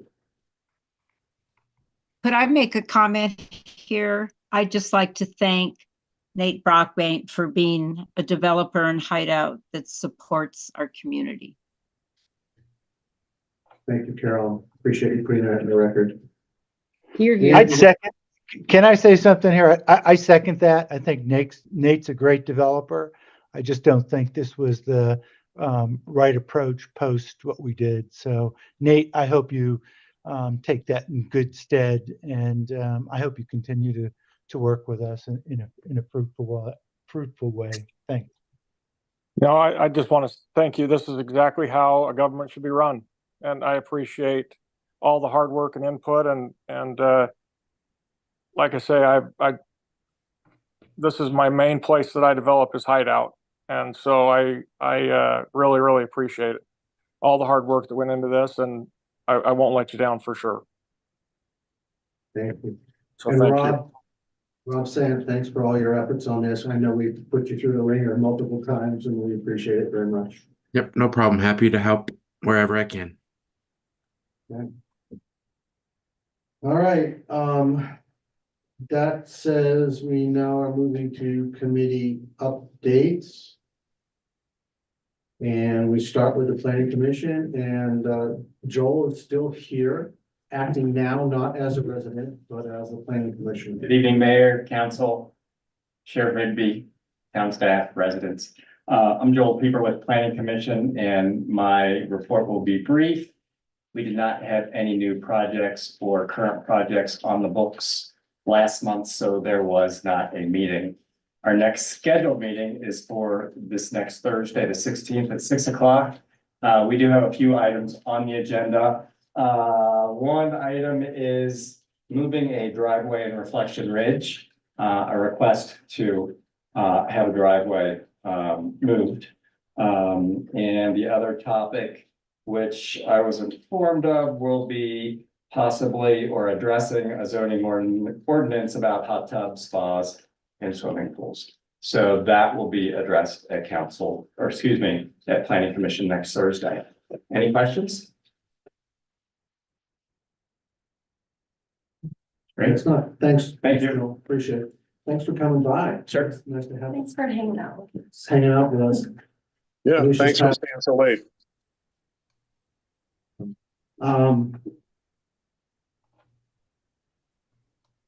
EDC, Ralph, or Jan, either, both, whatever. Well, we've had so many, we've had quite a few meetings. for one. We have a new member of the EDC, Tim Dora, who is a hotel owner, developer, and is working with us closely on attracting hotels. So given that, Alicia, he's agreed to sign our, kind of non-disclosure and sensitive information form. So if you would, I can send you his email, but Tim's been a new and very good contributor, giving us a lot of good ideas on what would attract a hotel into town. A couple of other things that we've done is we've met a couple of times with David and Daniel Salzman to talk about, how this would evolve, how their property would evolve post-Bloom, and taking care of some of the things that they would like to see that were very similar to what, Bloom, Jenny and Ryan wanted to accomplish, in a sense, kind of a mirror image, which could present some issues in terms of, how different it is from where it was. But I think we'll get through all that. And I think these two, father and son, are just absolutely have, been terrific with us on conversations.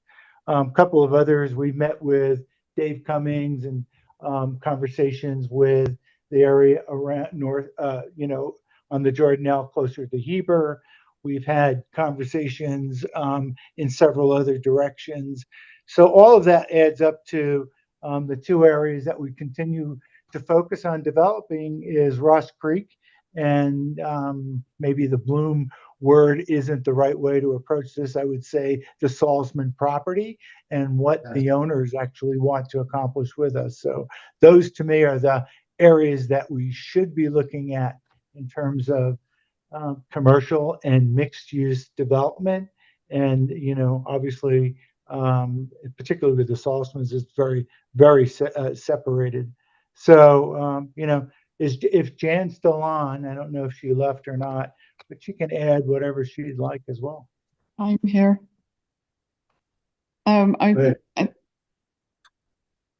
Ralph, you did a great summary. I don't think I have anything to add.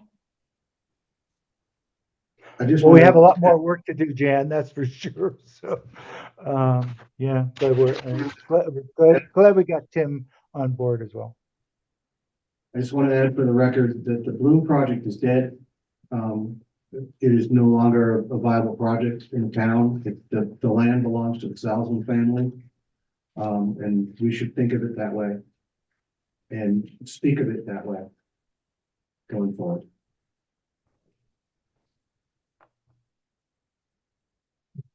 Thomas, anything new in DRC?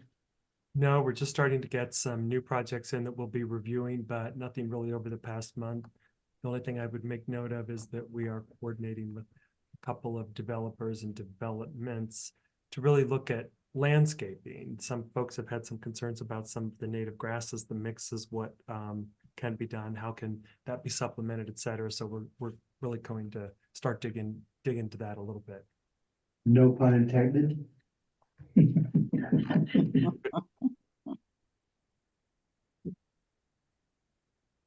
Yeah. Chris, update on Post. Well, Post has some exciting news. The Utah Outdoor Recreation Grant went through, and the project in Ross Creek was awarded the money it was asking for. So it looks like the Utah Outdoor Recreation Grant is going to provide about $35,000 to a project that we estimated, including a bunch of in-kind work from the state park, would cost about $150,000. So Hideout has a cash match that we're expected to provide. And so to help cover that, we also have Kathleen Hopkins, who is writing the Wasatch County Trails, Arts, and Parks grant application right now. She has sent us the first draft, which looks spectacular. That grant is due May 31st, and I'm expecting that we'll cover it between now and our next meeting for the Post Committee, which is a week from today. So that's the big news on post. I don't know if Jan or Thomas or Carol want to add anything else. No, I have nothing. I really like, oh, go ahead, Carol. No, I just said I have nothing to add. I think this is an awesome step in collaboration and, you know, we get grant funding when we do these win-win projects, and we need to remember we're a subdivision of the state. And I want to congratulate Chris and her post team. I think it's a great accomplishment. Chris, could you take a moment and just describe to us what the project will do? Yeah, so there's a 1 mile trail that's going to be constructed from scratch in the state park. The state park, through Jason Whitaker, they've already done the engineering. They have drawings. Thomas, maybe you can describe a little bit more of that if you want to go into detail. But so there's a section of new trail. It's a very important connector from that first parking lot where the gate is down to where the perimeter trail begins. So one of the problems that State Park is trying to solve is people like to walk on that roadway, and so they're trying to get them off the road. So initially that the surface is going to be, maybe Thomas, you can describe it. It's not going to be paved, but it's, anyway, Thomas, can you describe the surface? Probably like some almost crushed granite, gravel, if you will, tiny gravel. Should be pretty compact, well, easily used for bikes, walking. I think there's a couple of component areas along the trail where the terrain gets a little bit steep, and there'll probably be a couple of little small bridges that actually will help take people down there. But I think it'll be really nice to have that connection. It'll also, I think, work in nicely with some of the work being done up at Town Center, which is just a little bit removed from where this trail would start. Yeah, thank you. Thanks, Thomas. And so, yeah, so there's a mile of new trail, but then that crushed granite or whatever the surface is going to be goes all the way down to the bottom where the boat ramp is, boat launch. And then in part of the project is also to fix all that muddy stuff damaged by the construction, rerouting of like natural springs and runoff, etc., from from Shoreline 2, and I think possibly also from Lakeview Estates, from all that construction. So it changed all the water flow patterns in the park. That's all going to be mitigated through state park efforts. So there's engineering also and a lot of effort and materials. And then, yeah, as you mentioned, there are going to be some culverts put in, some bridges, things to really get the trail network back to fully operational. Because right now it's been disrupted both by the construction of the day use area and also just by the changes of the water flow. So there's a lot of trail maintenance involved as well. So this project should kick off this summer sometime. I don't have the exact timing. I don't know when the grant money, I don't know the dates yet. We have to get back with Jason at the state park. So hopefully we're going to cover some of that in our meeting next week.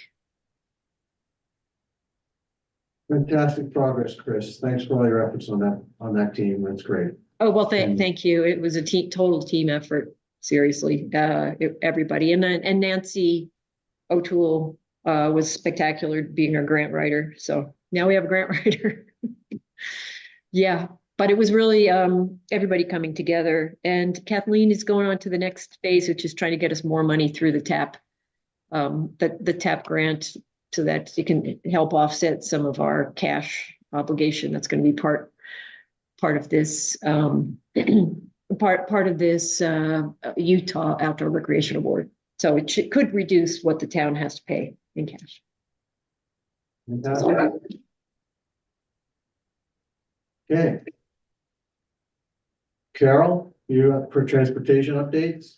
Yes, just very briefly, we're back onto the spring, summer, fall schedule from Richardson Flat. And It is now running, it's the silver bus only, which is the original bus.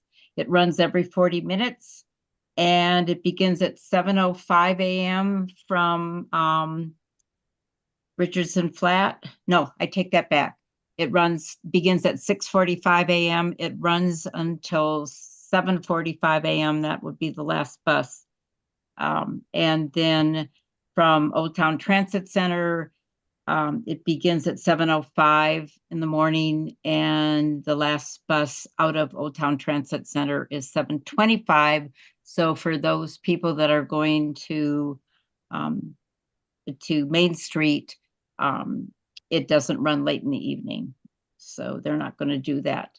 And it's not an express. There's 3 mid-route stops. And that's it. And I don't have any updates yet from High Valley Transit. Thank you, That's it. Carol. Just want to amend a statement you made because Alicia's got to write the notes as she hears them. You said from 7:05 to 7:45 a.m. I think you meant p.m. Oh, the last bus is 7:45 p.m. Sorry. Yes. And I heard 6:45 a.m. to 7:45 p.m. Yeah. Right. Okay, That's it. thank you. Just want to get that clear. Okay. That's it for committee updates. We now have the opportunity to approve the council minutes of March 6th. I read them this afternoon and am extremely impressed with Alicia working her way through this one, because this was the meeting in which we talked a lot about nightly rentals, and so there were a lot of comments that she had to try and, so I read it, feel they represent what went on well, but those of you who made comments may have comments about whether that's really what you said. So this is your opportunity to weigh in. Later in the document, when we get down into this section here on the MDA for Deer Springs, there's a lot of he said, she said kind of stuff. So I'd like to get any feedback from you all if you think you were not quite represented as you hope to be. I looked through it and I have no changes.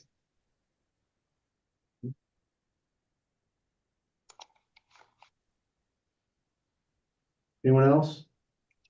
I was not present at the meeting, so I'm going to abstain, but I did read the minutes thoroughly, and I would just like to make one comment. I think it's just a typo.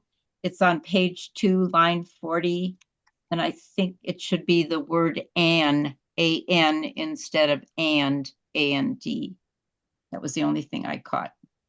And thank you, Alicia, for all the detail, because it filled me in on what I missed. Thank you. On page 2, you said line 40. Let me go back. Yeah, I think it was line 40. Let me see. That's it, right before the word RFP. Right before the word RFP. Yeah, I think it should be. A request for proposal. Okay. So change it to N. No. Oh, A-N. No, it's an A. There's no vowel after it. So are you seeing this, Carol, that I'm showing? I don't see that as wrong, because it. Oh. Not Oh, and request. maybe it was and. Okay, now I can't see it because you made it bigger and it's covered. Well, aren't you saying an RFP, A-N, and to issue an RFP? An on line approval 40? to issue an RFP. Yeah, I think you're right. Yeah, it should be A-N. Simply remove the D in the word Right. and. Exactly. Good catch. I don't see the Line 40, I don't line either. 40, far right, line 40, far right. On page All 2? right. Down, right there. Right Oh, there. Yeah. okay. All right, I was looking at the one in Thank line you. 39. I'm sorry. Wow, that was a really good catch. Thank you. Sorry. I'm tired. I'm tired too. We're all tired. Thank you, Carol. Good pickup, because it didn't make sense the way it read. And I was being all sentence structure on the earlier line, because you don't follow the word and without a vowel, so I was remembering that from mine. Way back when, Ralph. I mean, Phil. My mother taught me well. Yep. She still does. If she gives me a book to read, it normally has her punctuation and sentence structure corrections written right in the book. She can't help herself. Even at 96 years old, she can't help herself. Okay, so if we're happy with the minutes, I need a motion to approve the minutes. I'll move. Thank you, Carol. Thank you, Jonathan. Chris?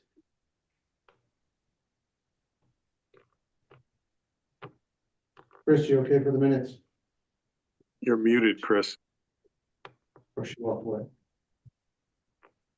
She may have walked away. Let's go, I'll come back. Ralph? Yes, amazing job. Thank you. Bob? Yes. Jonathan? Yes. Good job, Elisa. Carol? Don't I have to abstain since I didn't attend? Oh, okay, you can abstain. I'll get that down. Okay. And Chris, are you back?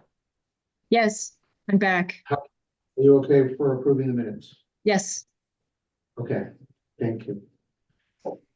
Minutes are approved. Polly, do we have an executive requirement tonight, or are we gonna move that? It's up to the council, how you're feeling. There's nothing pressing, but if you want status update, about ongoing pending litigation, we can do a closed session.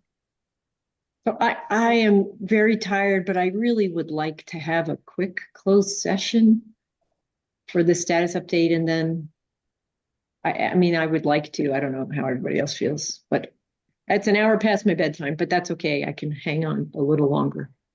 Polly, how much time do you estimate that you'll need? I can do a 10, 15 minute.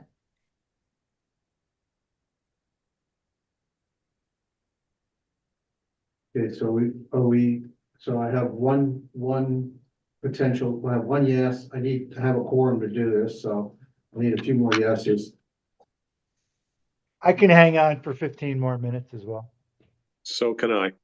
I can too. Okay. Well, thank you, everyone. Just a quick note, we didn't do follow-up items from minutes, if you're listening, I'm sorry. That's all right, we're gonna leave those for another time. Okay. They're not. I know. Okay, so then I need a motion to adjourn and move to executive to deal with pending or reasonably imminent litigation, personnel matters, and or sale acquisition of real property as needed. So moved. Second. Okay, Chris, Yes. Carol, Yes. Ralph, Yes. Bob, Yes. Jonathan. Yes. Okay, meeting is adjourned at 10:01 PM. Bye. And I'm going to close it, or Alicia's gonna close it, and I'm gonna reopen under my account. And it's the same link at the top of the page here. But the only ones will be on will be the council and Paula. Okay?